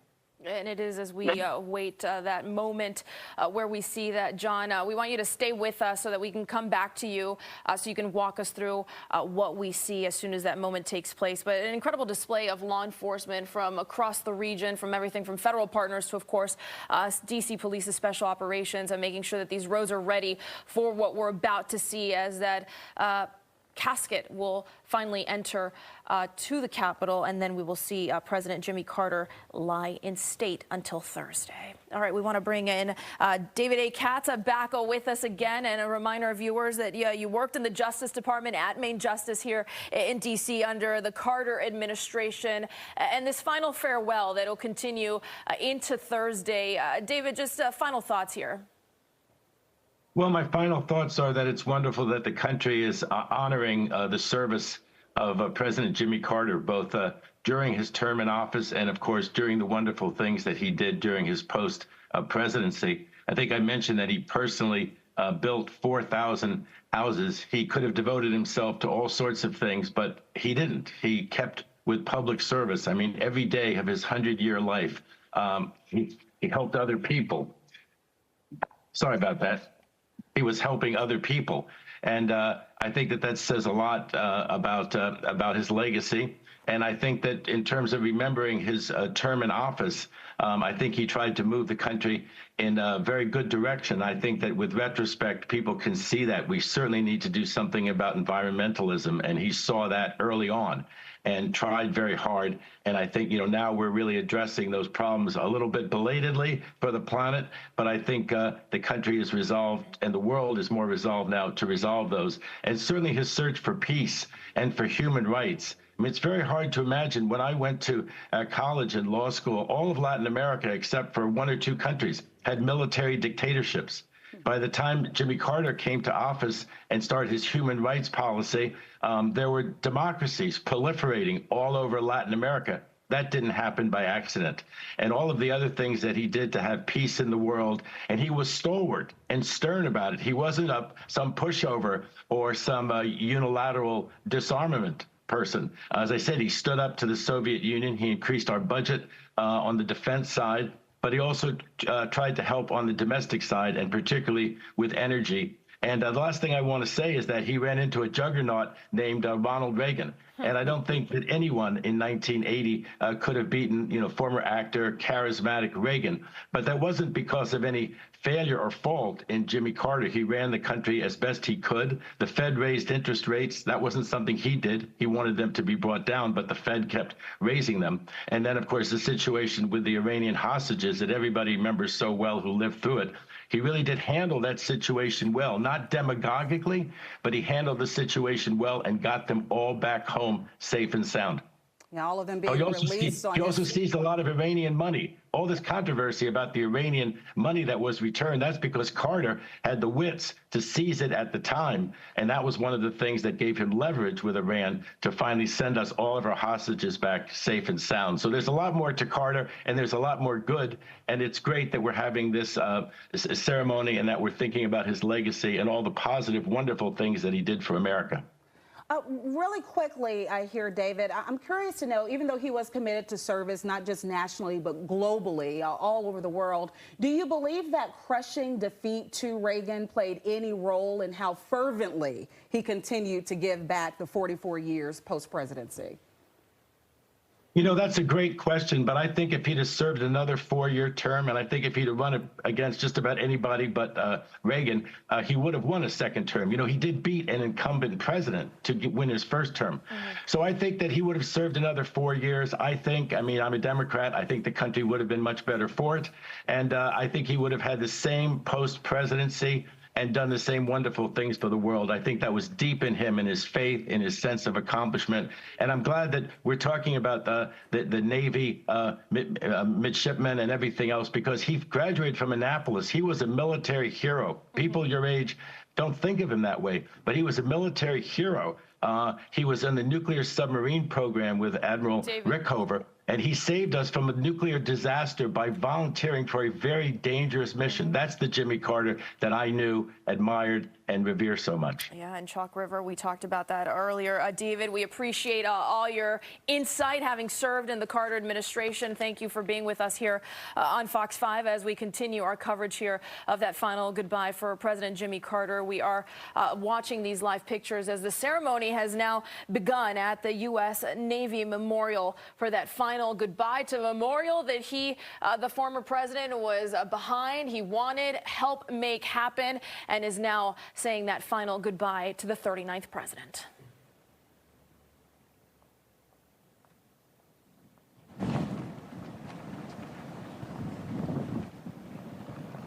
Navy Memorial in the Granite Sea. You just saw the Secretary of the Navy, Carlos Del Toro, walking in front of you now are the Joint Chiefs led by the chairman, the vice chairman, and all of the service chiefs from the Navy, the Marine Corps, the Air Force, the Army, and the Space Force to go ahead and form up to render honors as the president's remains will be transferred here shortly from the hearse to the horse-drawn caisson.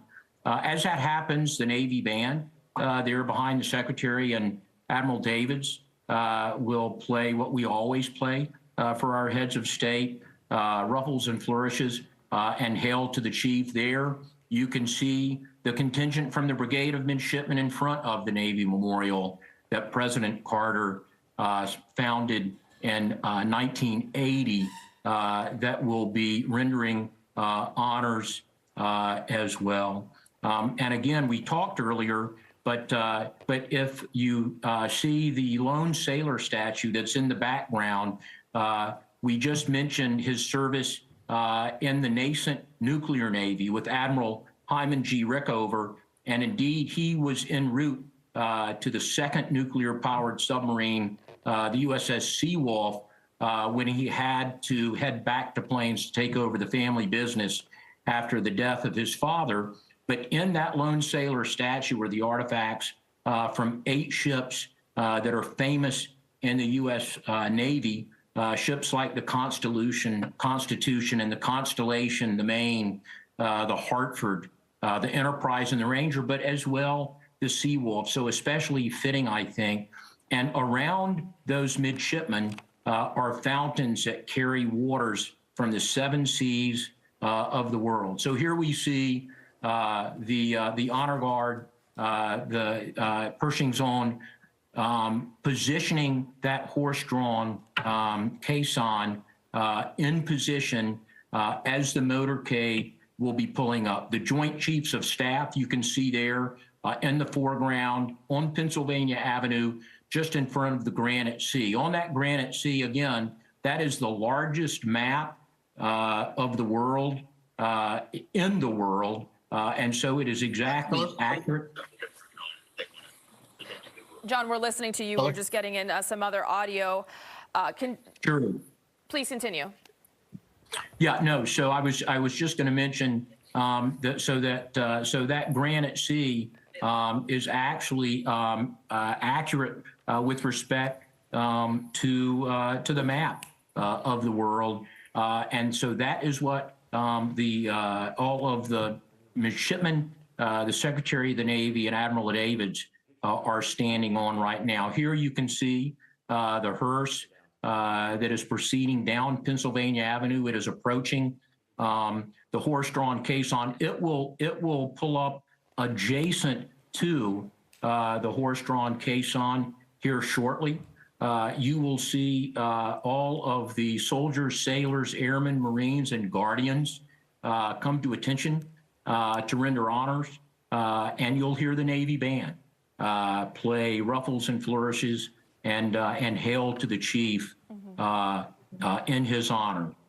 You can see that they're pulling up. The family will be in the vehicles that will be following, and then they will be walking behind that horse-drawn caisson as it then heads up Pennsylvania Avenue to the Capitol for the president to lie in repose there in the rotunda. A great shot there across from the National Archives, looking at the midshipmen, the Navy Memorial, and we can see that the hearse will be stopping here shortly.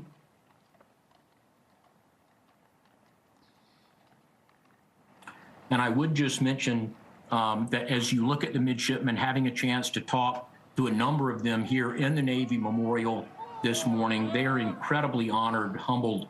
And even though President Carter was president long before any of them were born, his legacy certainly lives on. The 5th president to be a naval officer, the 1st president who was a submariner, and the only president who was a Naval Academy graduate, again, the class of 1947, but wartime acceleration to the class of 1946. And he then headed out onto 2 battleships before then entering the submarine service, the Pomfret, which was stationed out of Hawaii, and then patrolled off the coast of China during the Civil War, as well as what was called the K-1 and then the Barracuda, and then again en route to the 2nd nuclear-powered submarine. I think what should strike everyone is when you look at all of the soldiers, sailors, airmen, Marines, and Guardians that are arrayed there, even though we honor the fact that President Carter was a Naval Academy grad and a naval officer. Everything that we do is joint. It's a joint force and it's a joint fight. And so you see all of the services represented. A great shot there of the Brigade of Midshipmen, the Navy band. You're looking up toward the National Portrait Gallery. And now you can see the family that is coming up to look at and to witness this transfer. I think my numbers are fairly correct as we look at 16 grandchildren and 16 great-grandchildren. But again, here shortly, you'll see the start of the transfer John, of remains. As we watch these pictures and we're getting ready for this big moment here where we'll hear the ceremonial troops present arms and render honors, and we'll interrupt here when that happens and just let the moment speak for itself. But you talk about these 80 midshipmen. We talked about President Carter entering the academy, coming up to Annapolis, and then going back for service as a state senator and then as governor. But we look at these 80 midshipmen who you say, and I completely I would never doubt this. This is likely one of their greatest honors of their life, is to be part of this moment.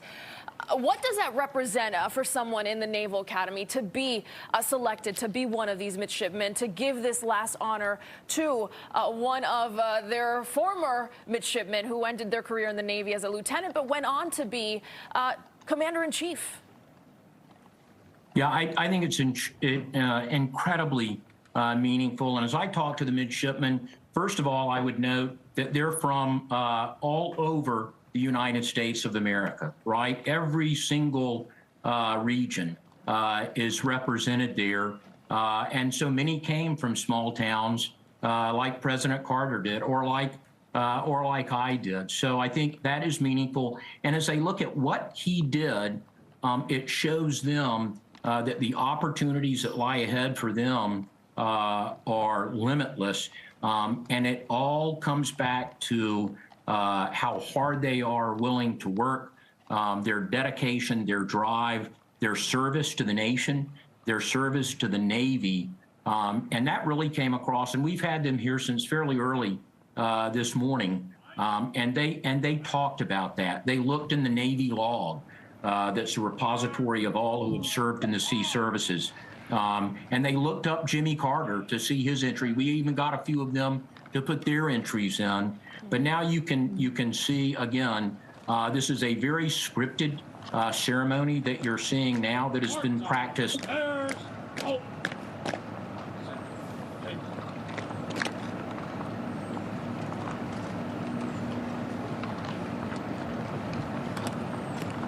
Walk on.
Ready. Down. Ready. Step.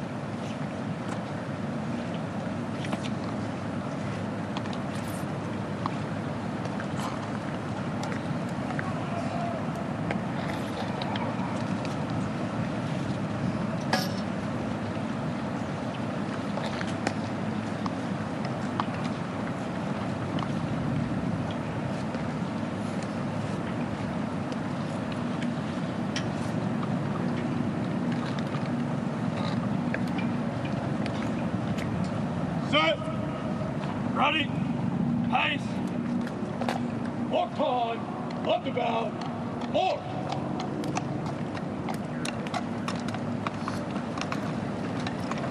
Ready. Step.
John, if you're still with us here, we've been watching, obviously, the casket transfer here from that presidential hearse to the horse-drawn caisson, and now we will see the horses carry President Carter's remains over to the U.S. Capitol, where he will lie in state. And John, you've been watching this along with us here on Fox 5.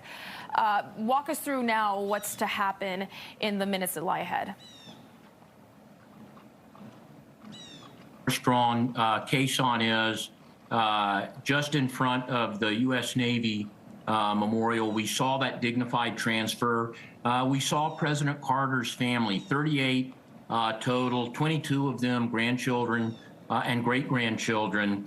You also saw the Joint Chiefs of Staff, so the chairman, the vice chairman, and you can hear those commands as the procession starts up Pennsylvania Avenue. It's just less than a mile that they will proceed. You can see that, again, all of the services, the Navy, the Marine Corps, the Army, the Air Force, the Space Force, and the Coast Guard will accompany the president, as will all of the most senior leaders in that joint force.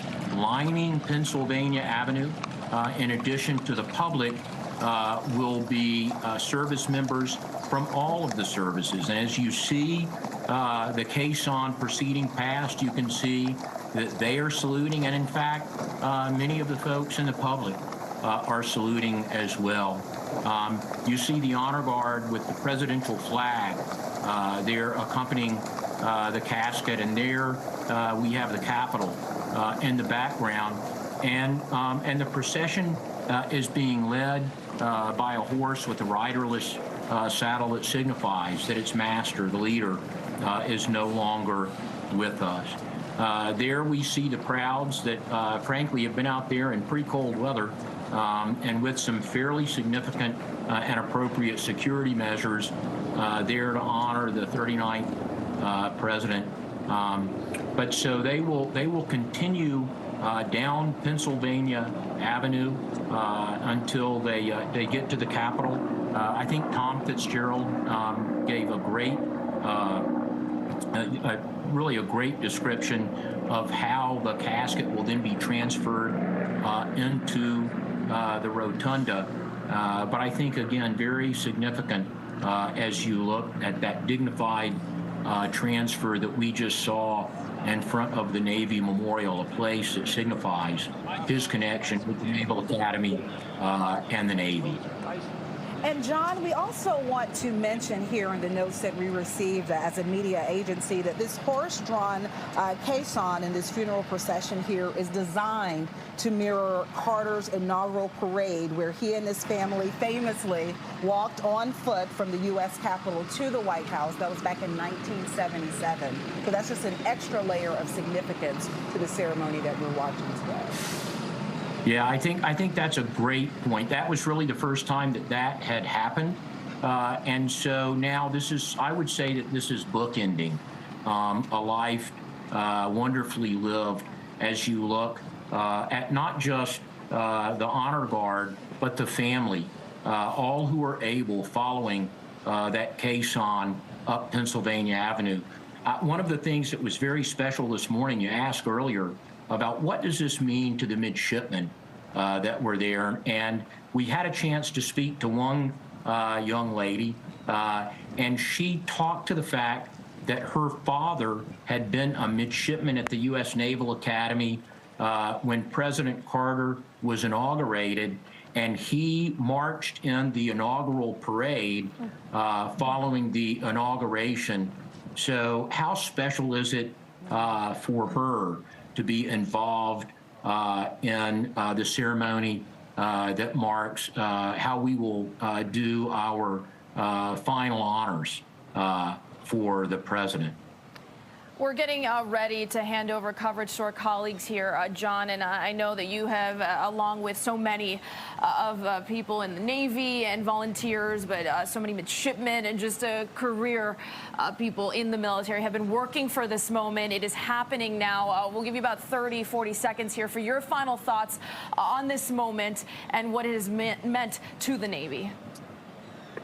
I think that what I would want to reflect on, and it's not just the Navy, and it's not just the Naval Academy, but I think that we as a nation, when we look at our citizens, what we all aspire to are the kind of traits that President Carter said the Naval Academy and the Navy started him off with: courage, self-sacrifice, idealism, self-discipline. He was relentless.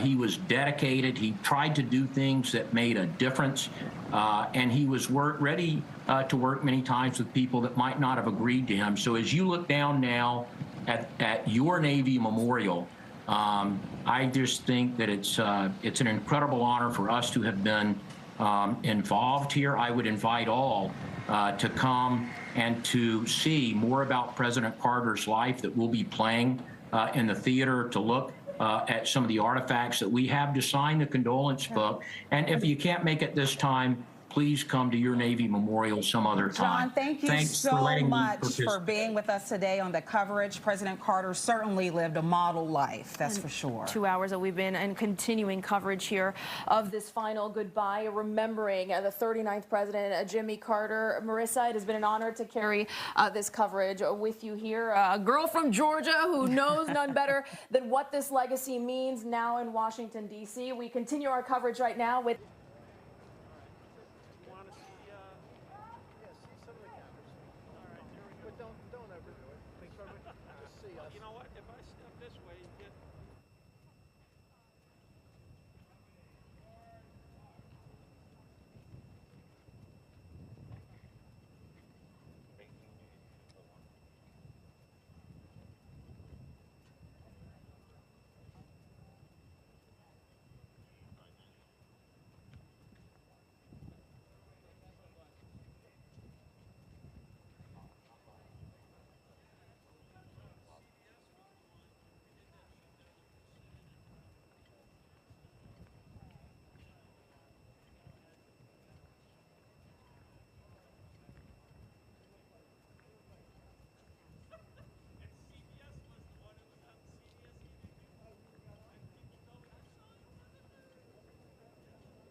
Ceremonial at ease.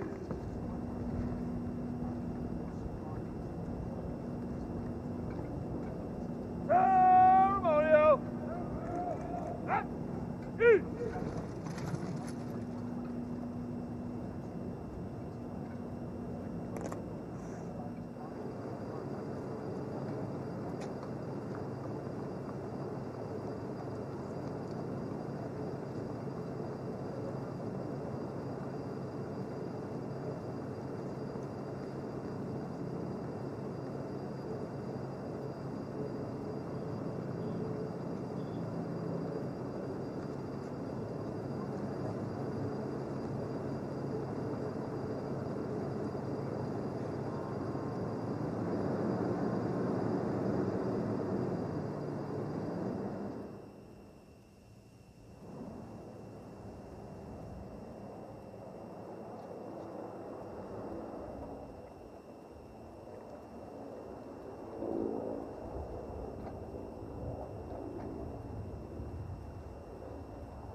step.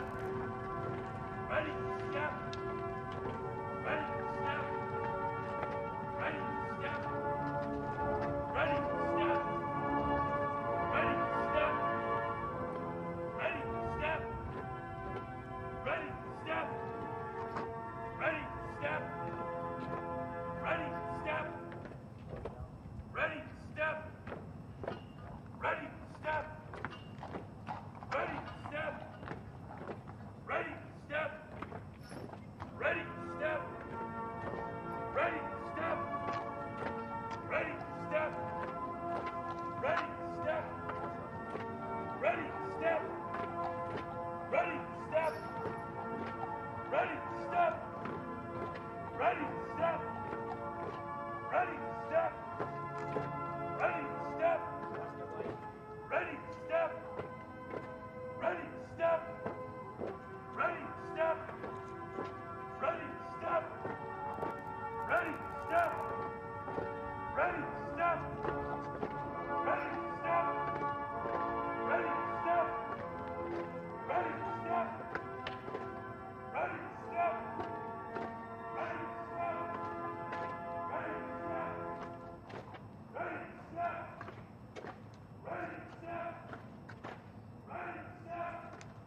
Let us pray. Eternal Father, strong to save, whose arms have bound the restless waves, we thank you for the inspiration of a consequential and laudable life as we celebrate the legacy of James Earl Carter, Jr., the 39th President of the United States.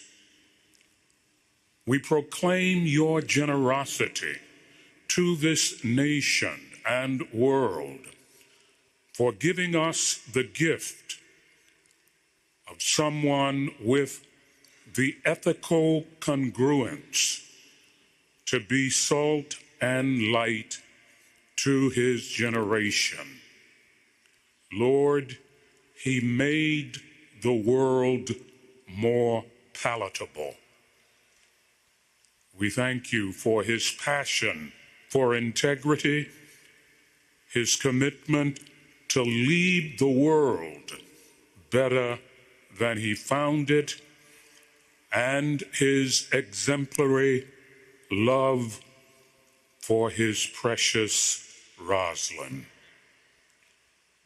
Inspired by his great life, teach us to know you more clearly, to love you more dearly, and to follow you more nearly each day.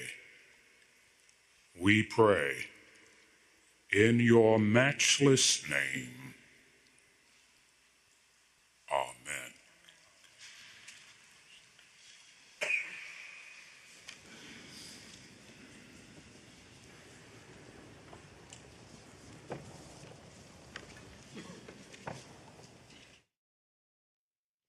Madam Vice President, Mr. Speaker, Leader Schumer, Leader Jeffries, Jack, Chip, Jeff, Amy, and other members of the Carter family, and distinguished guests. Today we gather to begin a final farewell to Jimmy Carter, Navy veteran, peanut farmer, Governor of Georgia, and President of the United States. Sunday school teacher, Nobel Prize winner, advocate for peace and human rights, and first and foremost, a faithful servant of his Creator and his fellow man. In a commencement speech he delivered at Liberty University back in 2018, President Carter told a story about going on a mission to Massachusetts back in his younger days under the auspices of the Southern Baptist Convention. During that trip, President Carter was impressed by the success of a fellow missionary in winning souls to Christ. And so as the mission was winding down, he asked him what made him so successful. He was a little embarrassed by my question, President Carter recalled, but then he finally said, I try to have two loves in my heart. One love is for God, and the other love I have in my heart is for the person who happens to be in front of me at any particular time. It was a statement President Carter said that he never forgot. And I think it's fair to say that it's also a statement he lived by. President Carter's term as president ended in 1981. And for the remainder of his life, the longest post-presidency of any American president ever, he focused on making the lives of his fellow men better. That meant things like the Carter Center, which, among other things, works for the eradication of disease in some of the poorest areas of the globe. And it meant things like his work with Habitat for Humanity to provide affordable housing for those in need. And when I say his work with Habitat for Humanity, I do mean his work. Jimmy Carter knew that his status as a former president could bring attention to good causes. It's why he encouraged Habitat to make use of his name and image. But simply lending his name or maybe attending a gala or two wasn't Jimmy Carter's style. He was here to get down in the weeds and the dirt And he did that literally on numerous habitat builds, including one back in 1994 in Eagle Butte in my home state of South Dakota. Well into his 90s, he could be found with his hard hat and tools on construction sites doing the practical work required to get families into homes. The Son of Man did not come to be served, but to serve. And Jimmy Carter did his very best to live according to the calling of his Lord and Savior. Today, I join all Americans in mourning President Carter and remembering his example. But I rejoice in the thought that he, together with his beloved wife, Rosalind, is now before the face of his Father.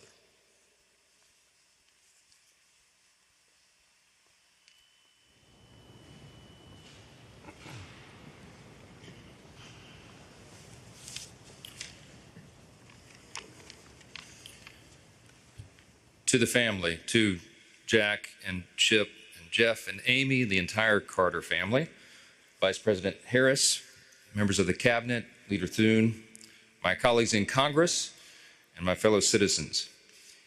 We meet in this sacred hall of self-government to honor an extraordinary man, a man who modeled the virtues of service and citizenship, as well as any other American. Surrounding us are the statues of those who gave their time, their energy, and their lives for the good of America. Before us lays a man who now joins their midst as a patriot, a veteran, a humanitarian, and the 39th President of the United States. When Jimmy Carter walked out on the east front of the Capitol and took his oath of office, I was just 4 years old, and he's the first president that I remember. Looking back, it's obvious now to me as an adult why he captured everyone's attention. Jimmy Carter was a member of the greatest generation. He lived through the Great Depression. He did that on a farm in rural Georgia. He knew the value of a dollar, and he modeled thrift his entire life. As long as he was in office, he hated government waste.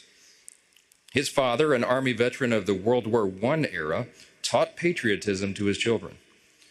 And eventually his son, this young man from Plains, followed his father's example of self-sacrifice, and he joined the Naval Academy in the middle of World War II.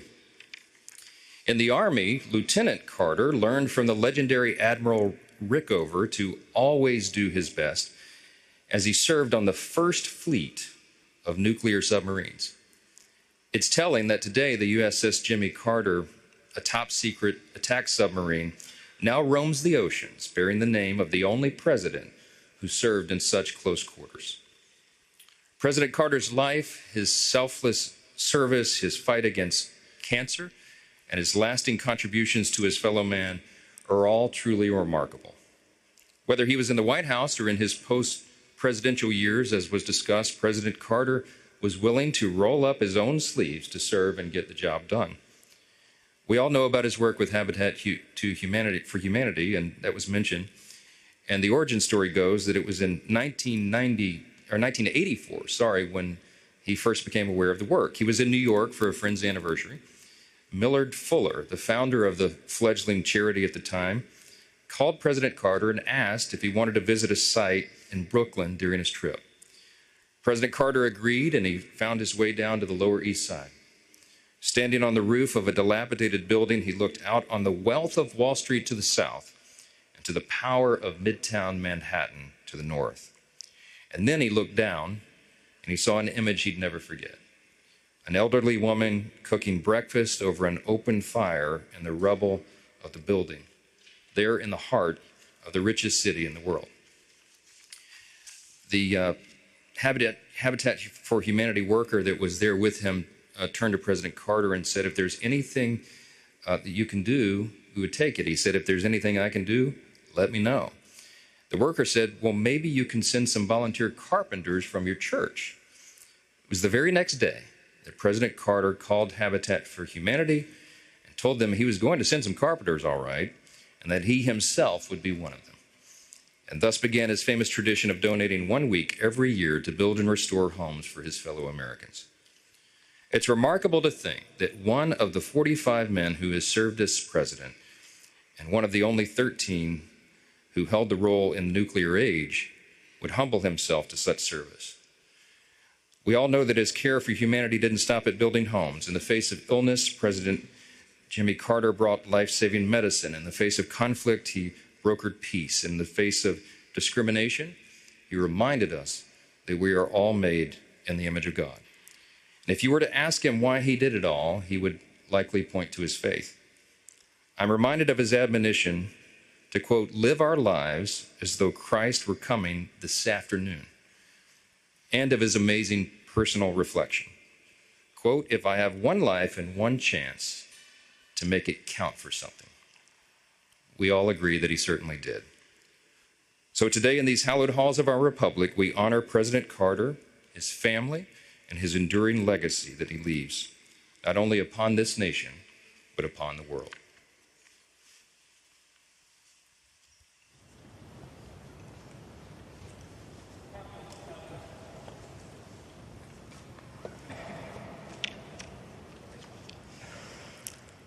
Leader Thune, Speaker Johnson, Leader Schumer, Leader Jeffries, members of Congress, and distinguished guests. It is an honor to be with you this afternoon, and to Jack, Chip, Jeff, Amy, and Jason, and all the other members of the Carter family. On behalf of the American people, Doug and I offer our deepest condolences. Being with you today, I'm reminded of the enduring words of a favorite hymn. May the works I have done speak for me. Today we gather to celebrate the life of a man whose works will echo for generations to come. A man from Plains, Georgia, who grew up without electricity or running water, and served as the 39th President of the United States of America, and lived every day of his long life in service to the people. President James Earl Carter, Jr. So I was in middle school when Jimmy Carter was elected president, and I vividly recall how my mother admired him, how much she admired his strength of character, his honesty, his integrity, his work ethic and determination, his intelligence, and his generosity of spirit. We have heard much today and in recent days about President Carter's impact in the 4 decades after he left the White House. Rightly so. Jimmy Carter established a new model for what it means to be a former president, and leaves an extraordinary post-presidential legacy. From founding the Carter Center, which has helped advance global human rights and alleviate human suffering, to his public health work in Latin America and Africa, to his tireless advocacy for peace and democracy. And Jimmy Carter was a president of the United States who was ahead of his time. He was the first president of the United States to have a comprehensive energy policy, including providing some of the first federal support for clean energy. He also passed over a dozen major pieces of legislation regarding environmental protection, and more than doubled the size of America's national parks, including protecting our beloved redwoods in my home state of California. He was a president who, between the years of 1977 and 1981, appointed more Black Americans to the federal bench than all of his predecessors combined, and appointed 5 times as many women. And in the wake of Watergate, Jimmy Carter passed historic ethics legislation to help rebuild America's faith in government. Jimmy Carter, as president, was also a respected global leader. To be sure, the years of his presidency were not without international crises or challenges, but his legacy of global leadership is well established.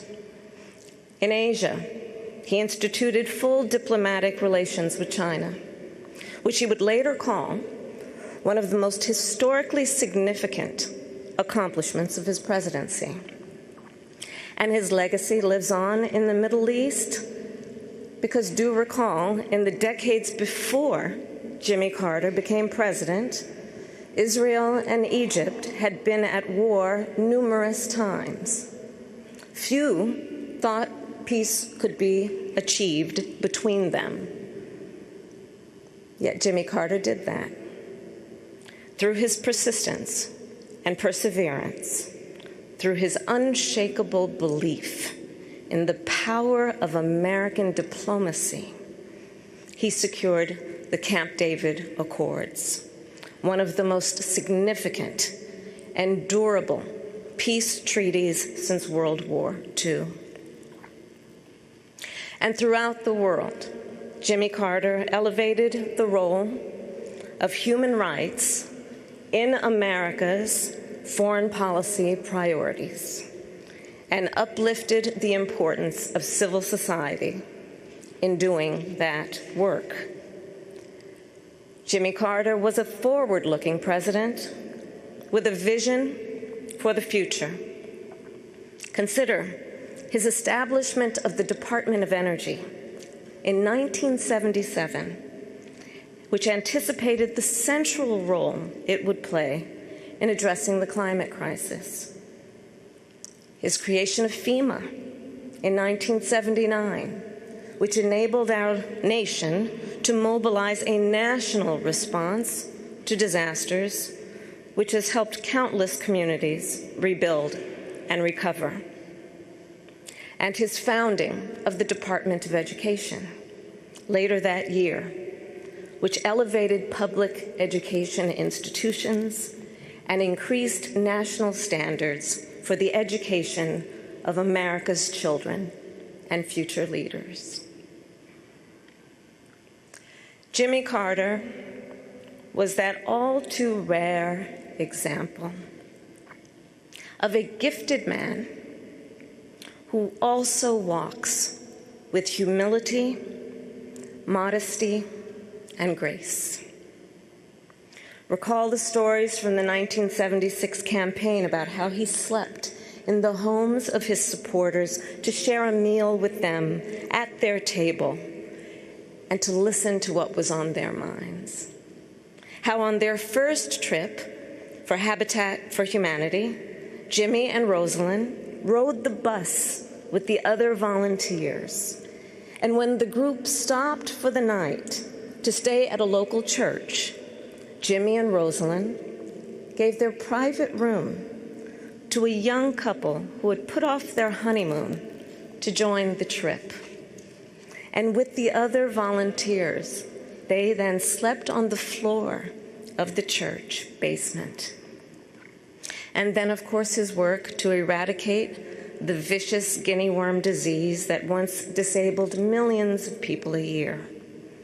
It was one of the Carter Center's greatest triumphs. And Jimmy Carter, of course, given his nature, attributed its success not to his own leadership, but to the thousands of everyday Africans who were on the ground doing the work. Throughout his life and career, Jimmy Carter retained a fundamental decency and humility. James Earl Carter Jr. loved our country. He lived his faith, he served the people, and he left the world better than he found it. And in the end, Jimmy Carter's work, and those works speak for him, louder than any tribute we can offer. May his life be a lesson for the ages and a beacon for the future. May God bless President Jimmy Carter, and may God bless the United States of America.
Would you pray with me?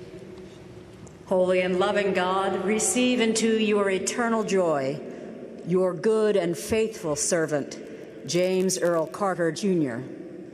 Reward him richly and grant him your own well done for his humble and honorable life, worth far more than the many accolades and attributions we have gladly given. May President Jimmy Carter now rest from his labors and be received into the embrace of your everlasting arms.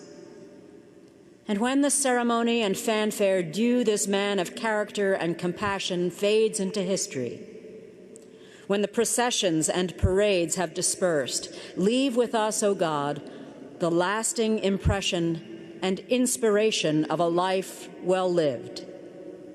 Ignite in us the same passion for public service, the courage to champion the underserved, the strength to bear as faithfully the weight of the call to which you have called each one of us, to do as justly, to love mercy as unreservedly, to walk as humbly with you as we have witnessed in the testimony of President Jimmy Carter's life of faithfulness. We offer our prayers in the name of the one whom Jimmy Carter would have known to be the first and the last, the Alpha and the Omega, his rock and our Redeemer. Amen.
The DMV. Another round of winter weather could be on its way. The Fox 5 weather team has a look ahead. And devastating moments for local pet owners. 2 dogs electrocuted on a sidewalk. We're taking you live to the scene as your news at 6 starts now.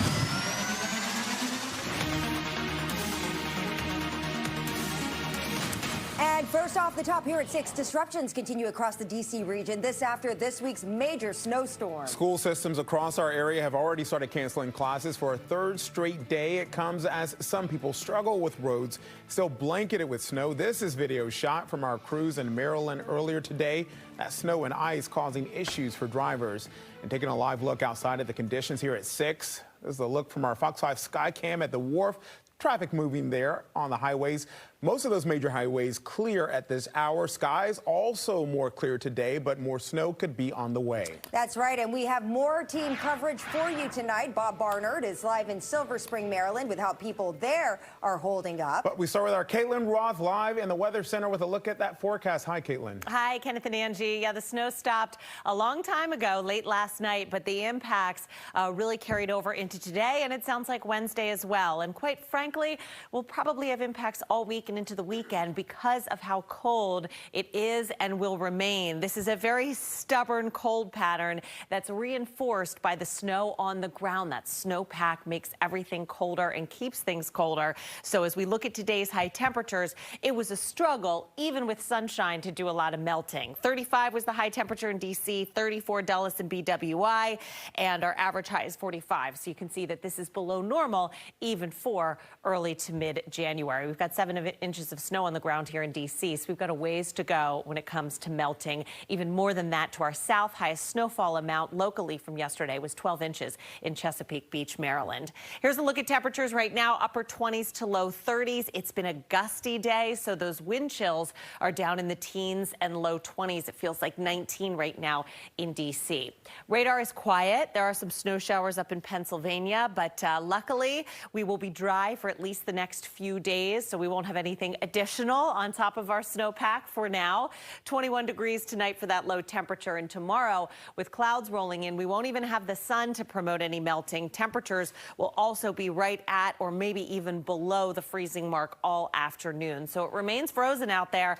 Coldest yet to come on Thursday with highs in the 20s. A little bit more snow possible by the weekend. I'll have more on those scenarios coming up in my full 7-day. Kenneth and Angie, back to you. Caitlin, we'll see you in a bit. And our team coverage continues tonight with a look at how things are going in Maryland. That's right. Monday snow having some lingering impacts there. And Fox 5's Bob Barnard is live in Silver Spring with more on that. So the sights and sounds. What you seeing, Bob? Well, hey, Angie and Kenneth, it's really no wonder that Montgomery County, Prince George's County here in Maryland, Loudoun County, Fairfax County in Northern Virginia are canceling classes again tomorrow because you've got streets like this one behind me here in Silver Spring that are still covered in snow. It's slush, it's icy, really too dangerous for children to walk to bus stops, for school buses to navigate some of these hills. It's all hands on deck today as brothers Leo and Ellis Tillman help clear their family's driveway. Father Seth is removing Monday's snow from their idled cars. Yeah, we feel lucky because we got a all-wheel drive car, so we're going to try and make it down to the sledding hill today. Yeah, you know, it'd be great if the plows came. It'd be great if MCPS opened up tomorrow. The Tillman Silver Spring Street is one of many Montgomery County roadways that at this point still hadn't seen a snowplow. My street was not touched at all. I don't know what's the method to their madness, but I wish they would have cleaned my street. Please come and clean it. So I had extra work today. The untreated streets a nuisance for delivery drivers and others who need to be out here. Because it's kind of making it difficult for us to get those deliveries done. Our street didn't get plowed until like 8:30 last night, and so it's still pretty icy. This is my first time out all day. My kids are driving me crazy. Yes, it's another day of no school throughout the state of Maryland. And for MCPS, tomorrow will be day 3 schools are closed. It's been tough for adults as well. It's tough because between work and this big of a driveway, it's hard to get it all done. So, yeah, it's not that encouraging to hear more is on its way. Montgomery County's DOT Director Chris Conklin says he expects the treating and plowing of all residential streets